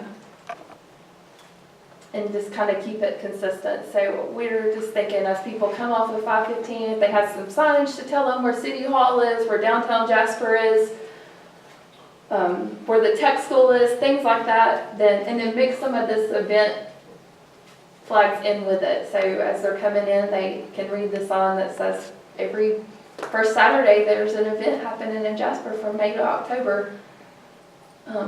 Make some, hopefully stick Jasper in people's minds. Make it more consistent, because, I mean, you can look at First Fridays and that kind of stuff that are pulling people. You always know, well, we can go to Canton on the first Friday. So I think it says a lot to be consistent. Yeah. And so the rest of the slides is just some events that we have planned that we don't think require approval, but I don't know. We're going to do a spring sip and shop. We're going to do a sidewalk sale. We've got an event planned for September 22nd. We're looking for a catchy event name and thing to go with that. And then we're going to do the fall sip and shop again, and then light up Jasper on December 1st, hopefully, if we can get everything in place for the lights. And then the rest of those slides are just details on each one of those, which... Just to let y'all know, I'm meeting with the county, they're getting a new Christmas tree. She's developed the program with that Christmas tree, with the lights we're doing, so everything's gonna flow together. And again, it's a 3-year plan. And she's gonna have a figure of $20,000, $25,000 for each year, so you can do what you need. And then also, we did a fall sip and shop last year. And we were all sitting here. Y'all were all sitting here, but just to let you know, we had over 90 people that went to every single store in Jasper and got the card signed off on that night. If They I didn't have remember to right, make a we were getting purchase. reports of the fun that was going on. Yeah. Yeah, and then I actually did a survey afterwards, and it was around, I think around I just asked averages. I gave people ranges, like $2,000 to $3,000 ranges. And with all the 16 locations that participated, in a 3-hour period, there was around, I think, $17,000 spent in downtown Jasper. Awesome. So this year we've actually extended it 1 hour. Mm-hmm. We'll start early and stay later. And the last time we did the carriage house, because they had just been involved by the new people. But this time we're going to try to do it I love New York pizza. So we'll end it there, but then we give away a big gift basket with gifts from every location that participates. So, I mean, that's a big boost in the 3-hour period when stores aren't normally open. So it was a big help. So I think Y'all were going from the green space to, where'd y'all go to? it included from 61 Main, which they weren't there, so it was Daisy's. Started at Daisy's, and it included everyone all the way up to the strip mall there at 10 through 65. There was a couple of the retail shops there in it, which is... Did we have police at the red light? I couldn't remember. No, The streets weren't actually closed. No, they weren't. And that's why we actually did it, so it's daylight savings time, and then the fall one is the week before daylight savings time, so we end it, we're gonna be out the dark. Well, Fest. What now? The whole other Egg Fest, they have green egg competitions to come cook. No, I mean, we're open for suggestions and volunteers for whatever anybody wants to volunteer for. Anybody? I heard you have a great sound system. A little bit. Oh, the kids really enjoyed the sound system at Halloween, I gotta say that. Even like 4th of July, have, apple pie, the best homemade apple pie, or the hot dog eating contest, or what y'all used to do, chase the greasy pig down the street. or- 3-legged race, Yeah. jumping in the bags, City Park. yo-yo, Green egg dumpster, I competition. know you did too. I mean, that's pretty a lot of folks in there. And as part of this, street department is planning on trimming the crepe myrtles, shaping them, not really trimming much off of them. They're not to the point where I think we want to take much off. But shaping them, taking some of the lower limbs, cleaning up beds, and. Somebody out there today cleaning beds. Well, okay. Are we gonna mulch them, or what are we doing there? I hadn't made. Okay. Yeah. Just didn't know. And then, thinking about taking the light poles down from Main Street. Rather than painting them in place, I'd like to take them down and bring them here, paint them, maybe take 3 at a time, maybe 1 at a time. I don't know yet.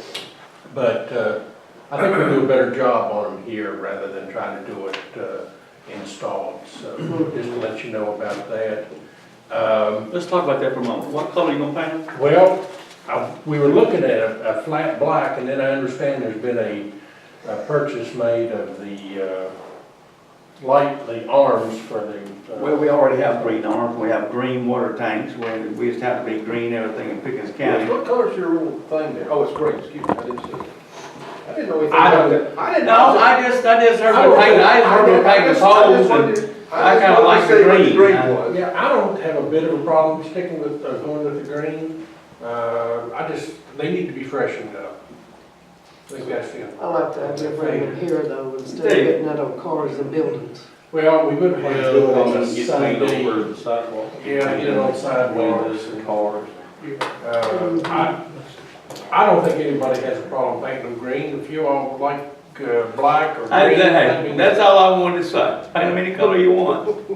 The suggestion was made by the person that came downtown and said paint it black. But I understand think the the mayor didn't like suggestion it, there so that's comes- fine. Right, I think the suggestion there comes from black is no matter what kind of flag you put on it, black will work with it. It's neutral. If you put a bright blue flag on the pole and you've got a green lighted pole or green painted pole, it doesn't really, Seahawks might like.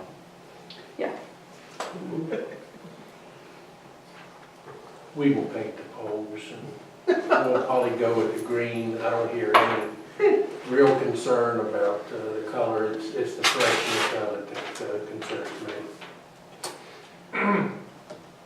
I think anything Is that what we got? Well, I think if you will be will, noticed. after the summer's over, if the schedule's not changed, we're gonna resurface Main Street, repaint the lines and the parking areas, and that's gonna freshen the town up a great deal as well. That has shown a lot of wear in the last few years.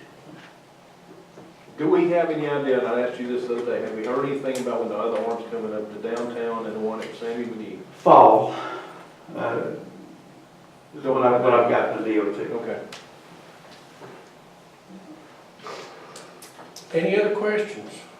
Thank you so much for all the hard work. We're trying. Good job. We love Jasper. We just want to see something going on. Going on. To go do. Something else to be considered Monday night, and would you like Carrie or someone to be here Monday? To answer any questions, or feel comfortable with considering it as we have? I think it'd be nice if she presents it. I'll say She's this. thinking- She could sit through the insurance bids again too. Yeah. He's thinking, yay. I'm gonna get the I'm thinking I lady, have 30 hours in. not this month, not March, but the next month to Just do the 30. presentation for lights. So y'all see that.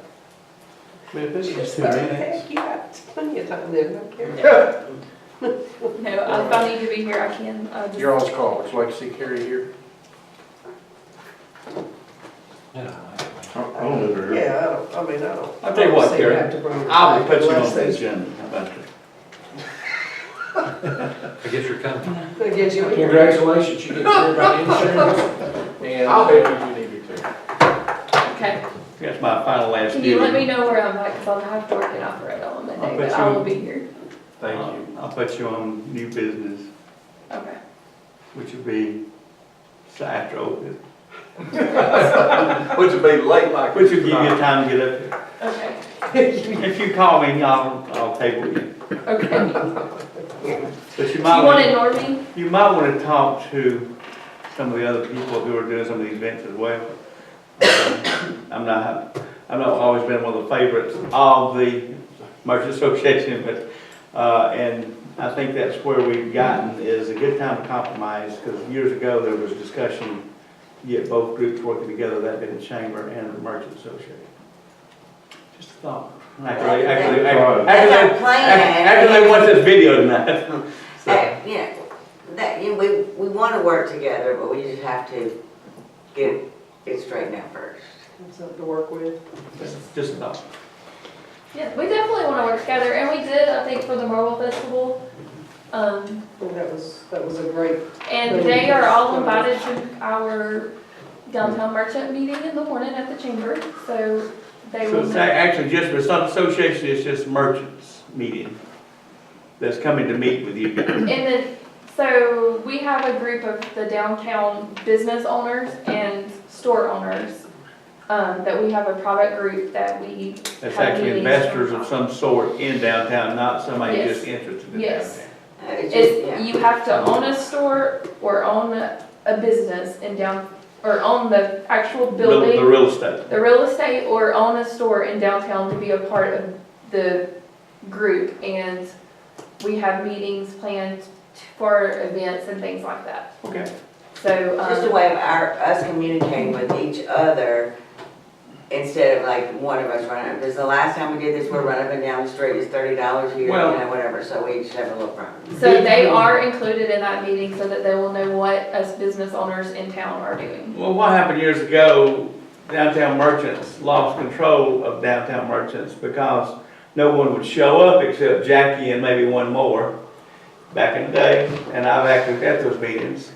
And in order to recruit help, a lot of people got involved who were just interested in downtown, not investors. And so now if you got the people who actually got financial meat in the game, I believe you're gonna be a lot better off.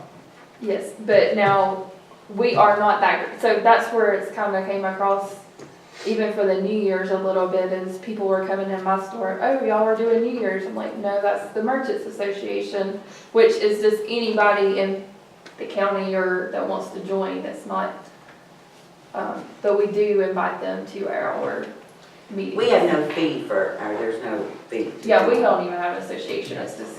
It's You just- used to be the president of Merchants Association. And I resigned.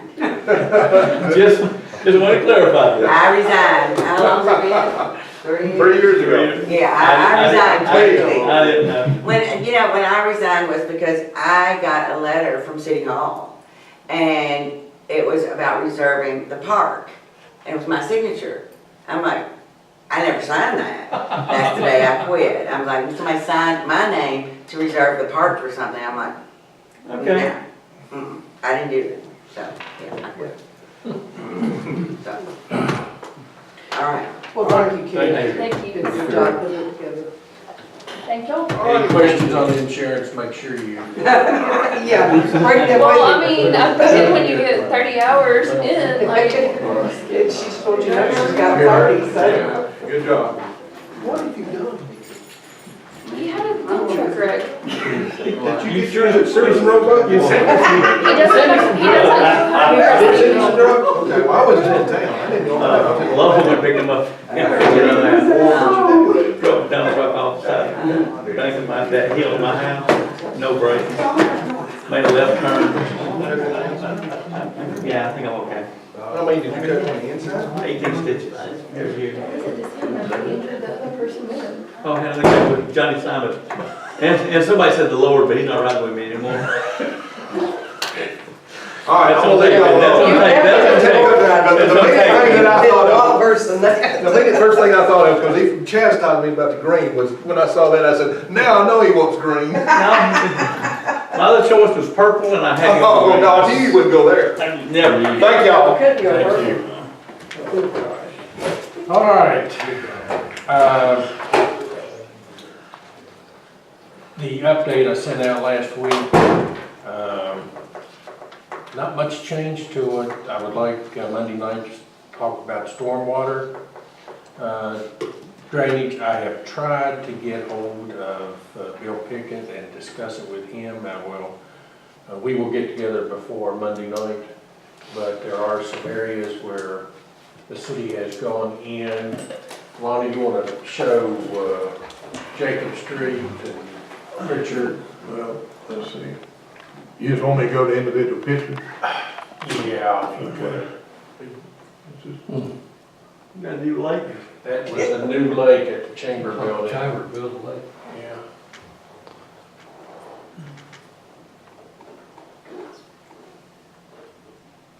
And we got 3 or 4 inches coming tomorrow and Thursday, so. That's great. Yeah. Okay. This is behind the Speedburger, and the pipes have separated. And This is work that the city did a number of years ago. Typically, we would not go on to private property and do work, but since this is something that we did, I'm questioning council, do you want us to fix it? How long ago was it, how long ago was it done? Lonnie, do you know? No, we don't. No, I don't, Do Mayor. you know? Well, Do you know? Yeah. When The was it? only reason I asked that question is, we all remember that over here across from the I'm old just dairy thinking the place. same thing. That's why When we was go it? to the council. If we go down there, are we almost admitting guilt? Mhm. I don't know. If I might, we are guilty. We are the caretaker of stormwater in Jasper, Georgia.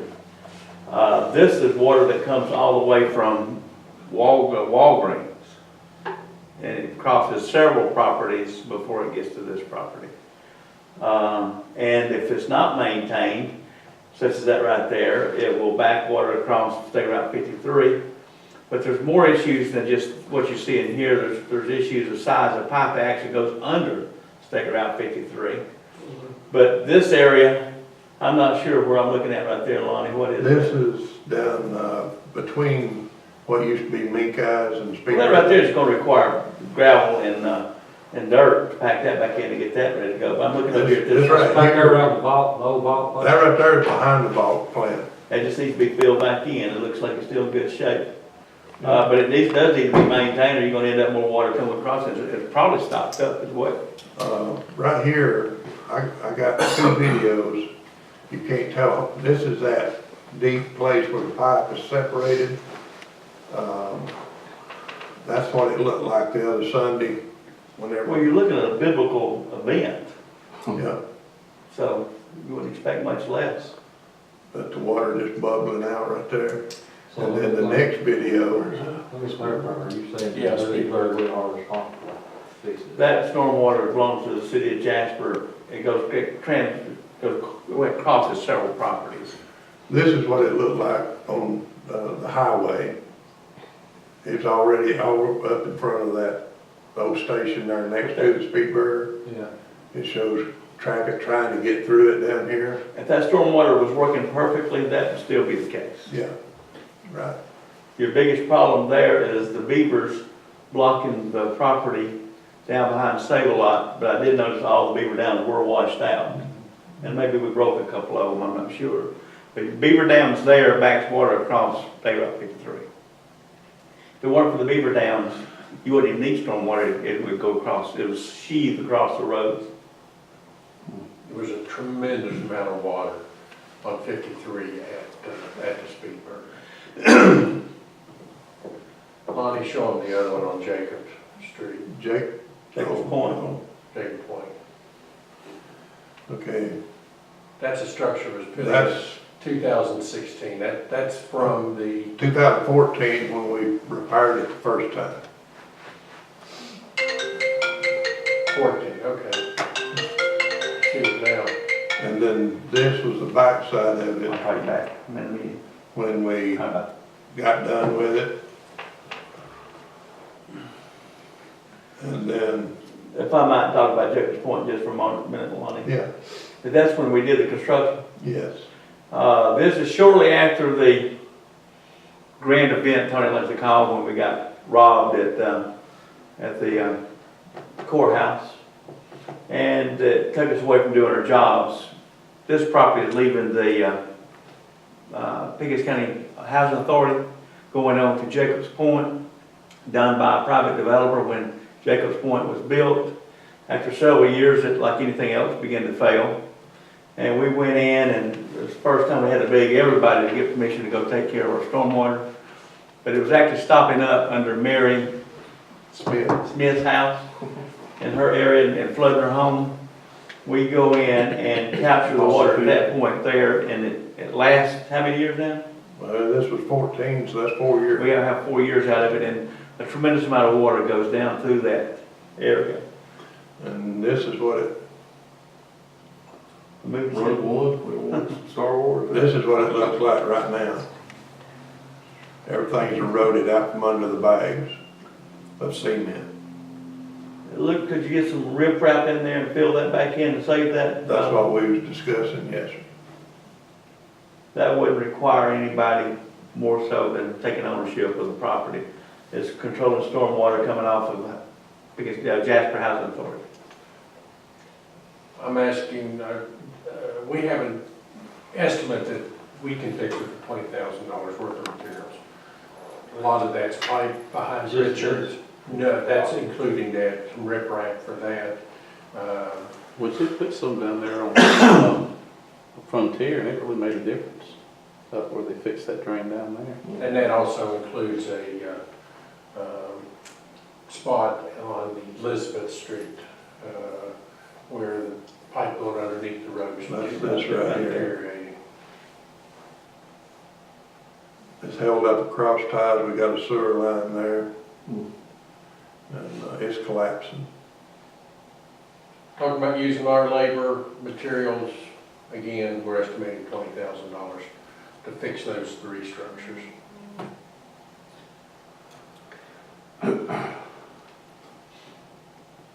Are all those on private property? No, Elizabeth Street. Elizabeth Street would not be. But the other ones are? Yeah. But it's still stormwater. And Yeah, I mean, the city is charged with maintaining stormwater. And we either get a hold of it or not, so, we just do it. That's what it says, we're charged with maintaining. Stormwater is just like center sewer and water. We have, I mean, we don't have much choice. Now, if somebody's creating it on their own property, you can go in and tell them to take care of it, but if it's crossing one property going to another, on stormwater pipe that's been put in years ago, it needs to be maintained by the city. Where is that? That's right there in that deal on Elizabeth Street. Turn there at Tommy Massey's and go over the hill. That's a little stream that goes under right there. That has to look better today. That's shown some serious wear lately. The other side was repaired 3 or 4 or 5 years ago. Well, How long has it And been since that one's been? Oh, I don't know. Not just, No, what you need to take the that last picture 2 of years the water line. apparently it's been. Take that out and build your head one. Utility easement in the That'd be main best. We did cross ties years ago. yeah, and that way we can. Well, we're talking about going in with a concrete structure. that's. Yeah, but you still Be my want to question. maintain the easement. That was going to be my next question, how are we talking about? Build up a concrete structure and, Maybe putting a bigger pipe in? I don't know I think about the pipe I may have will say misspoken about the pipe. I think we just need to, build the structure up to where they're not falling off the side of the road and the road isn't deteriorated. There's a sewer line there as well. Yeah. You can see the sewer line. Mhm. There's also, some places, one on Ridgewood Drive, home on Ridgewood, where water's coming off, into their, yard and across. Shane, Vanessa. If we're gonna get in this business, we need to put a catch basin and run that, across the road. If stormwater is our problem. If I might add for your benefit, that these jobs are all very worthy and need repaired. That's why. But I remember when I attacked myself building a Doris Williams Park, when I finally got back to town, every street in Jasper was littered with debris that had not been picked up in months. And so once you commit your forces, make sure, and I told you this, and this one here obviously got to be picked, but I think the, not attacking the, behind the Speed Burger and spending months there, something that you could repair and you are on private property. Some of these properties can be developed behind the Speedburger. But just my only advice is be careful and not overcommit your person or your street department, because I hear you. I thank you. I hear you. I think the three I've been that on we've to do it. looked at right here are the ones that are very Have you close to heard me. some of these? Behind Pritchard's, Plaza, there's sinkholes, somebody, Yeah, we've repaired those several times over the years. yeah. And they'll wash out again. This one here is collapsing. This needs to be number one priority, especially to protect that sewer line. Especially when you guys. But you've got a private fence there that needs to be taken down as well. All right, I'm gonna bring that up Monday night. Real quick, sick leave policy, that's self-explanatory. Well, this needs a little discussion, Jim. Well, do you want to discuss it here or? Just real quick. Okay. Just to know why I pretty much implemented the mayor's policy years ago. I have literally come to town, didn't have the employees I've got today, But with 35 and 40 back in the day, when you couldn't get workers to work on Friday because they got their paycheck and they went home on a sick time, I would literally been on a job trying to find a contractor to come help me do a water repair. Then I decided at that time, it's harsh, but it was fair at the time. If you're going to be sick, I'm not giving you vacation time for sick pay. And so I required a doctor's excuse, and that's where that came from. And it solved the problem, and what you're going to find is 3 days vacation pay added to everybody's quarter with these sick time. Because I taught school, and I lived for my sick days more than I did for my vacation days. So be careful what you ask for, and I love my employees. I love them to all have all the sick time that they can have. But I know for a fact I'd like to take a sick day because I had a headache this morning. You know, one thing. Be careful. That's all I'm saying. How much sick That's all time I'm do going they to say. get? How about sick time? Do they get real? David, how many sick days you got built up right now? Should have. Well, I used 2 the other day, when I died at dentist. But you got about the maximum, don't you? But 240, yeah. 240 hours. Let me ask you this, would it be worth us looking in, and I know where you're going with this as far as cutting down on the co-pays and not making it quite so hard on somebody that's. Can I say one thing before you go? We did compromise. We did slow this down. When they called in and got the supervisor permission, called and said, I'm sick. Yeah. And we let people stay out without sick. All they had to do is call in and work with us, not just call in, I need a sick day. Yeah. It's kind of like that commercial on TV where the guy looks at his baby's daughter and says, I'm taking a sick day today. It's kind of like a double-edged sword, because some people that never abuses it and is always here as regulars, let them use it. Some of them have The no. ones that do abuse it, they suffer for it. But all I was gonna ask, and it's just something to throw out there, if it's flatters to see where it sticks, but would it be worth looking into doing away with not having sick and vacation, but just combining and having Personal. PTO time? Yeah. Would that just be something to look at and see if it worked better for the employees and if it I worked believe better they for do the that city? in camp. I did that for a I company think it's that I worked something for. that certainly be explored. And I have I to think we say, can also look, and that's something I mentioned months ago, allowing unused sick leave to count toward retirement time.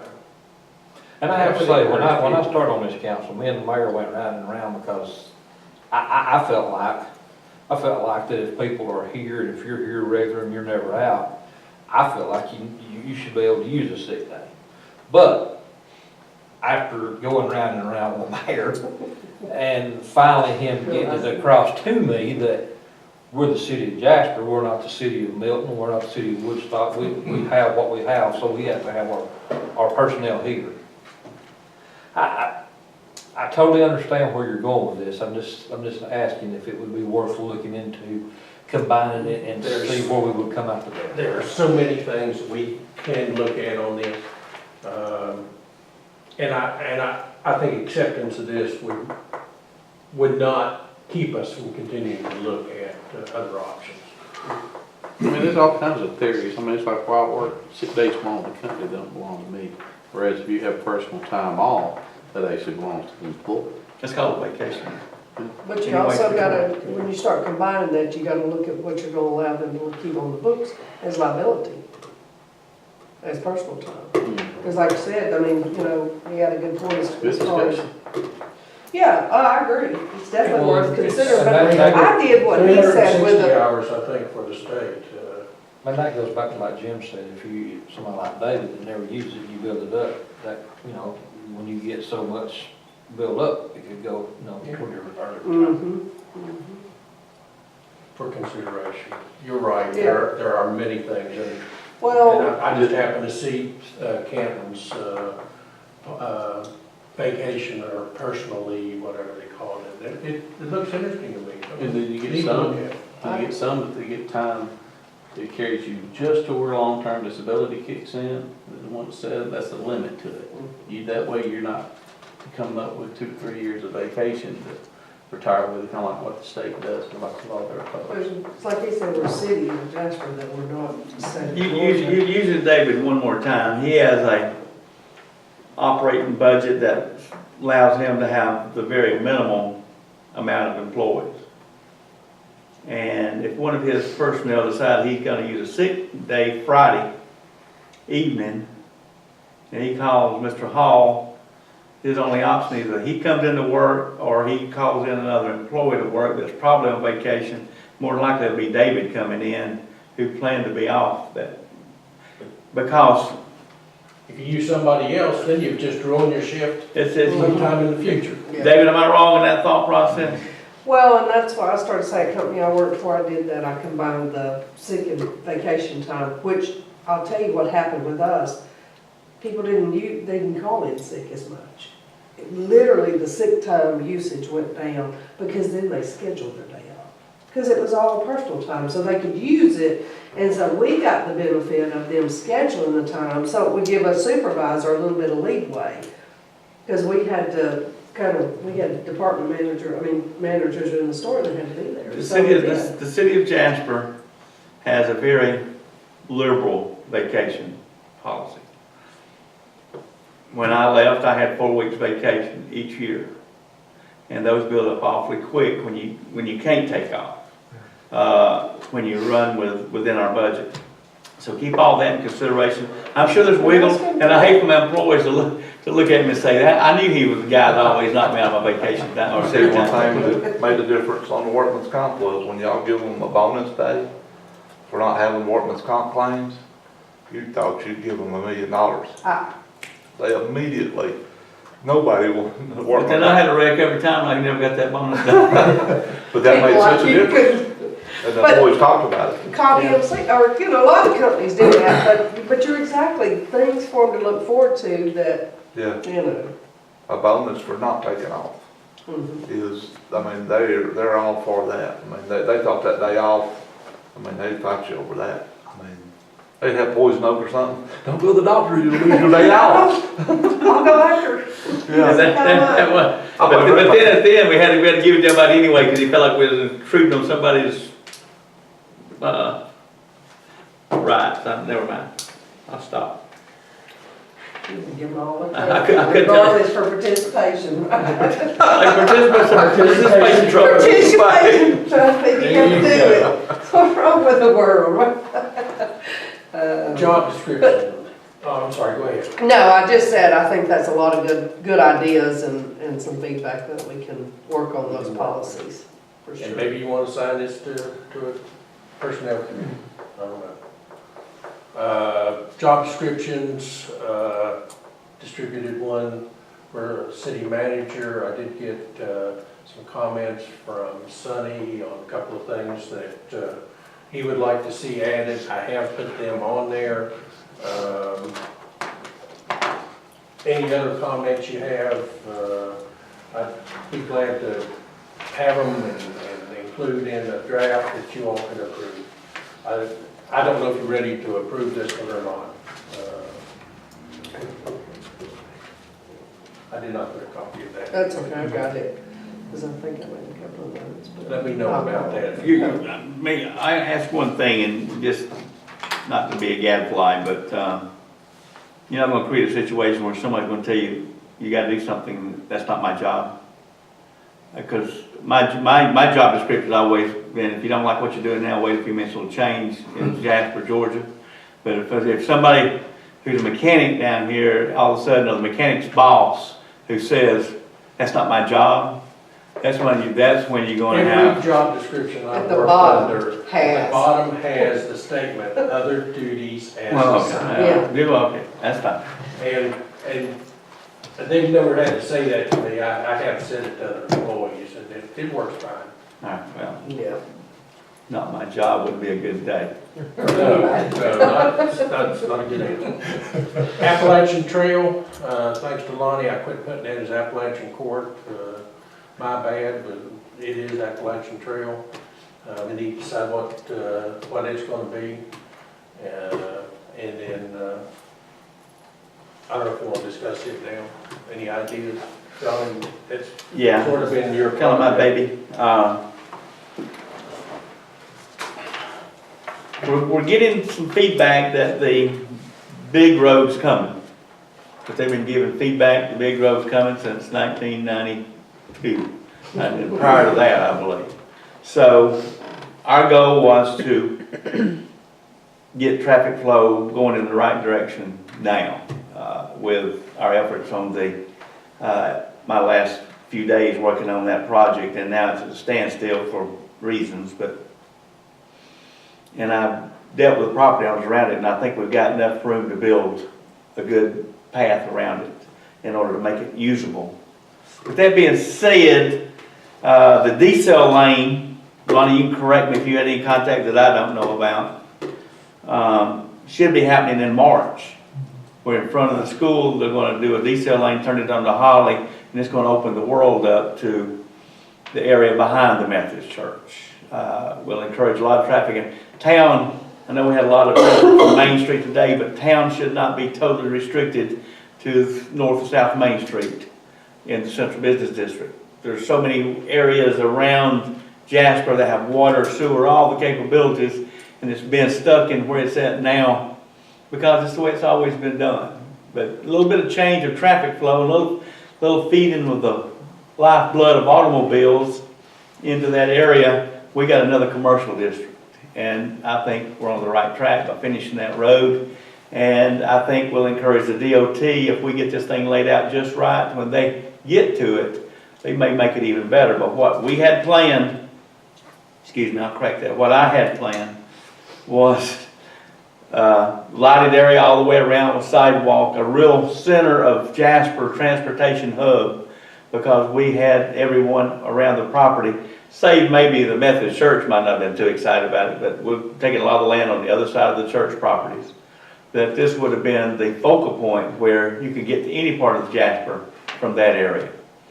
And that would be eastbound traffic. And of course, on the other side of the cemetery, 53 now would be westbound traffic in the future. So got a lot of potential, and it does feed a lot of traffic into all parts of Jasper and the outer bounds. So do with it what you may. That's my opinion. So what was the comment about westbound on, between the cemetery and the? Ultimately, when they do build the big project, 53 will be westbound in front of what used to be the Methodist Church. And the back side of the Methodist Church will be eastbound. And this roundabout could be a great feeder system into what they would bring in. What they want to do, and their engineers wouldn't hardly talk differently. They want to go right across that wetland, which I was going to bring that to the governor's attention. And instead of going around where we already own the properties, they wanted to take the church's centerpiece out. And I think what the church has done with that will be a great centerpiece for Jasper's largest traffic area, where you can pull in, you can have light sidewalks, and people could be using that area. And I think it would be beautiful. And I think it would be something that the council could put a jewel in for the future. So. And where's your roundabout plan to be? there. Where, exactly?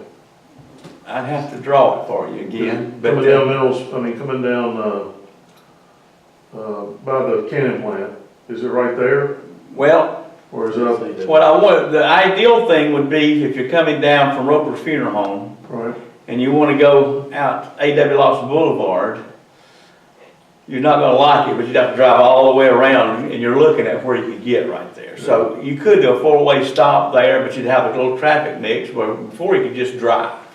But you might not want to drive a half a mile to get 15 feet. There could be something done there to do another little off roundabout that would get you, that you could go around here and get over there. But that would take a lot of technicality or a lot of work, expertise. So maybe just a four-way stop there could make that, You can do a make that four-way work. stop now and then a roundabout later, too. Yeah, to make the way your roundabout can be, you can still have your roundabout here, but you can still get to there. Cause I know I'd be so where's the cussing myself. roundabout, right there at the edge of where that old school is? No, the horse rink itself would be the roundabout. The old horse rink. You'd have to go all the way around. That big grassy area. And it'd give you a lot of room to back up traffic. I know the schools. East of the wetlands?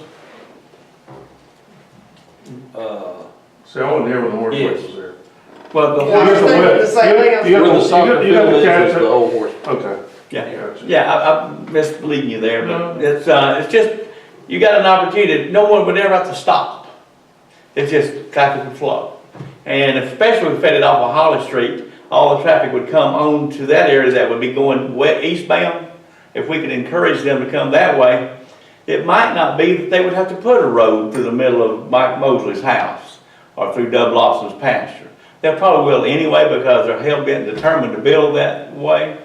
But that's not a cuss word if you say it just right. So HAI. what's the grade on the roundabout up where we've just built up the road? So would it be? We're getting real close to state regs, and we're getting the width out of it. That's why we built that up, to get that grade out of it. So a tractor trailer could actually make a turn, have an exit lane to go eastbound. If we want to go westbound, we could actually turn and go the other way. To turn a regular tractor trailer would be your goal without creating a problem. My only question that would be is the old nursery, the old building that's there now. The road, wouldn't the road actually go pretty much right in front of it? Yes, they were excited about it when we're talking about it. We want to cut some of their corner off to give you a lane that you could actually come off from the funeral home area.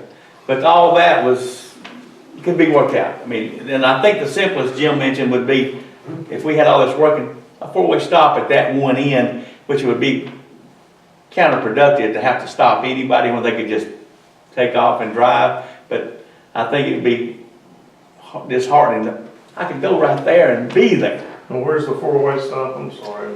A.W. Lawson Boulevard and Holly Street. It'd be a three-way stop, actually. You gotta stop this Nobody's traffic. gonna be coming off of this. Somebody who wants to go to the funeral home, you gotta wait for them. Unless you put them in a lane and nobody's coming, you could actually make that little turn. You could do another little lane in there where you could feed off. But you would like the A.W. Lawson to be able to just come around, not even have to stop and be able to come in there. I know. But with that, when you get this accomplished, then you can make Mineral Springs Road work.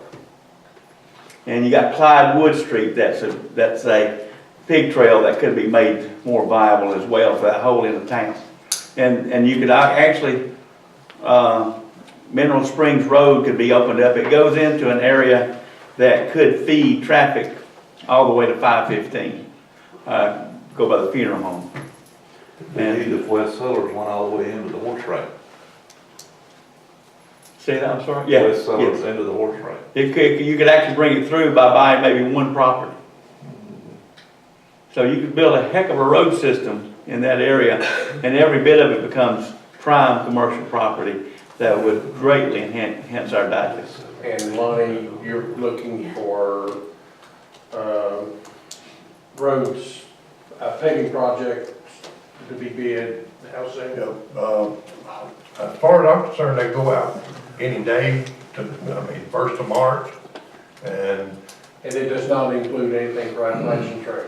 Well, Appalachian Trail is on the paving list, but if we're gonna move forward and do a bigger project and widen it and everything, then we may need to put it on the next one or whatever you all decide to do. I mean, it can be removed or it Realize can it's gonna be sitting there the way it is now until we do make a decision.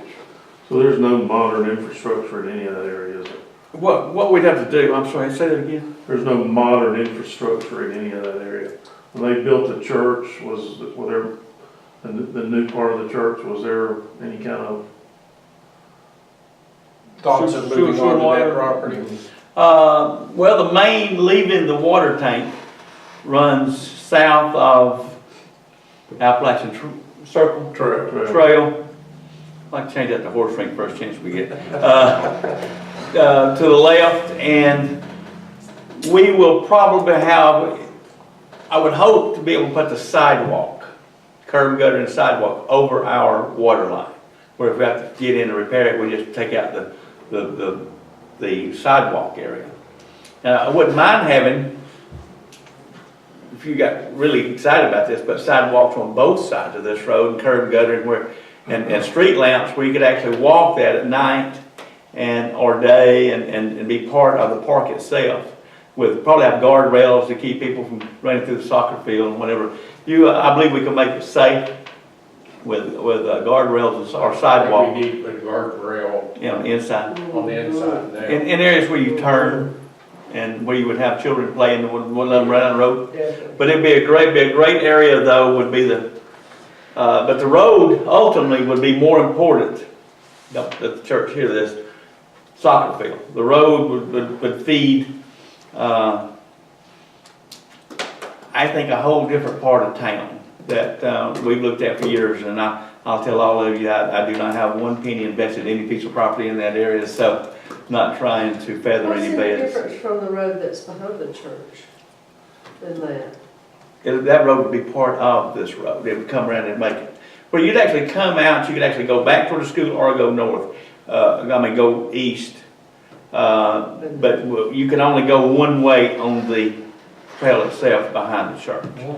We can draw this up. I've had it drawn up on the back of the shovel several times. What he's proposing in the future, if you're coming from behind the old high school, and you want to come up to the four-way stop up at 61 Main, you would shoot straight instead of coming to Holly Street, turning left and turning back right to go up between the horse rink and the cemetery.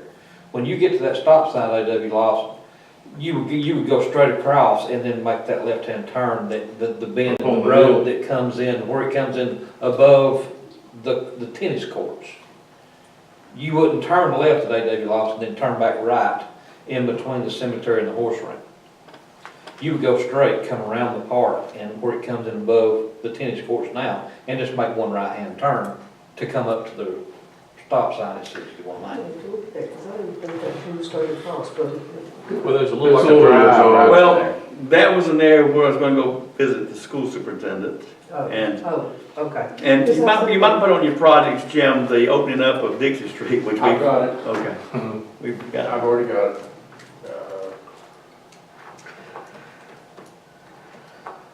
Also gonna have on my list to discuss GPS system. Another one that I'm sure has no controversy at all. No. I think that's when I lost the count. But who's saying? Who's saying? But I'll tell you again, the GPS system is being updated as we speak. If you want to cancel it, but we've not had one vehicle stolen. And we've had for several new vehicles we don't have online yet.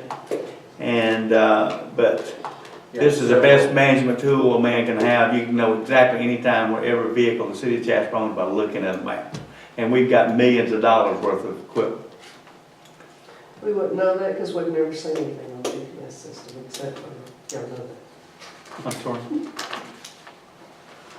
What are we looking at do we have pricing to put it in new vehicles and all that stuff? $35 a vehicle. $35.10 per vehicle. We're paying $2,500, $62.30 a month for 73 vehicles now. So the original intent was theft protection? It was part of it, and also with the original issue, I got a phone call one specific time that one of our employees was driving too fast by Tate School. I had no way of proving that this person was not there, except finally I tracked down several hours later, Mr. Larry Coleman, who told me it was a county employee. And so several times this happened, but I was able to protect the employees when they were falsely accused more than they were when they were accused. By driving too fast, it keeps their speed, it keeps everything. But I know it's unpopular, and if y'all want to do away with it, I'll debate for it, tell you all the good reasons why it should be here, and why it has been, I think, when it's totally operational. When it gets behind, you got to do maintenance on it, and I'm not real happy with the company that we're dealing with because of their lack of maintenance. But my employees sometimes sabotage their issues as well. So, and I will deal with that, and that is insubordination. It needs to be corrected if I find that to be the case. Johnny and I did have a discussion about that. His comment was it would be the silliest thing I've ever done. It's not even in the top 10 of the silliest things that I have done. What's the last 2 weeks? The last 2 weeks. To do away with that? Yeah. It's not even in the top 10. But I get to bring it to your attention every day. Just for your information, safety programs, we have our safety program scheduled for, safety meeting scheduled for March 7th, 10 o'clock and 1 o'clock, and I'll be talking to department heads about how to schedule folks for that, trying to affect the work as little as possible, but still spending some time talking about safety. And the fire department has prepared this program, and they'll be preparing some more, and we may buy a few. So. Our insurance provides us some as well for free, for our guys. They call you on the phone or something, do an interview?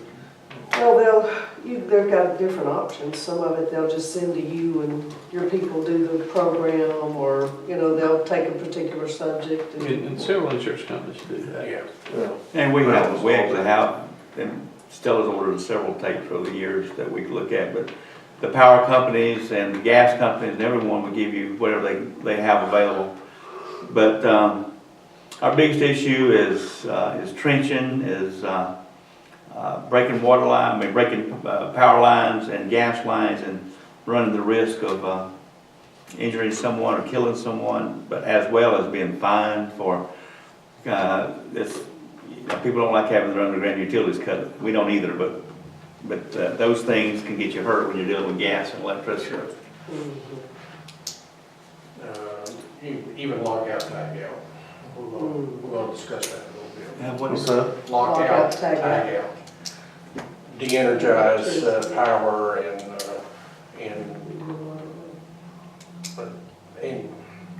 equipment. Mm-hmm. Put your hand in there, you don't want it powered up. Yeah. Well, most employees, when it snows or really cold or raining really hard, thinks we should go home. This one, the city has to go to work, and it's when it's the most dangerous. Yes. So, we have to work in dangerous conditions. So, and how we haven't had anybody seriously hurt over the years, I just thank God every day that will be the case. Thankful for it. Absolutely. We've been somewhat smart, but sometimes you do dumb things, and Well, you don't have a good record by being stupid. It takes luck, and it takes. but when you hire new employees, you think they'll catch on that they have to be trained and taught constantly. And you forget that when you hire 20-year-old, 25-year-olds who've not been around water and sewer systems. So we started work on that. It's good. Anything else? I've got a ordinance from Swan, kind of coincided with the, working on the blight stuff, and I dropped some more stuff off at Pickett's office. Just catching pickets is hard, just getting so you get rid of them. You ever try to catch you? I'm at every evening, I'm not home, so. But if y'all look these over, just kind of tell me your thoughts on it. What is the package? It's just that one packet there? Yeah, I think that's just. Hope you run this off of Georgia Power. Is this different from No. what we did before?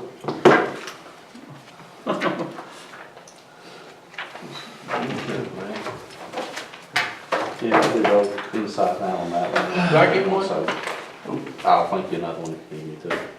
I can print it again. Okay. I got you there, Mike. That's what I'm saying, you got mine, I'll get one from him, because I'm on the committee with him. I can tell you, I changed that committee. Did you? Good. John's off of it now. Oh, You're no. alone. We get to pick it when you No, close it. it's menu back.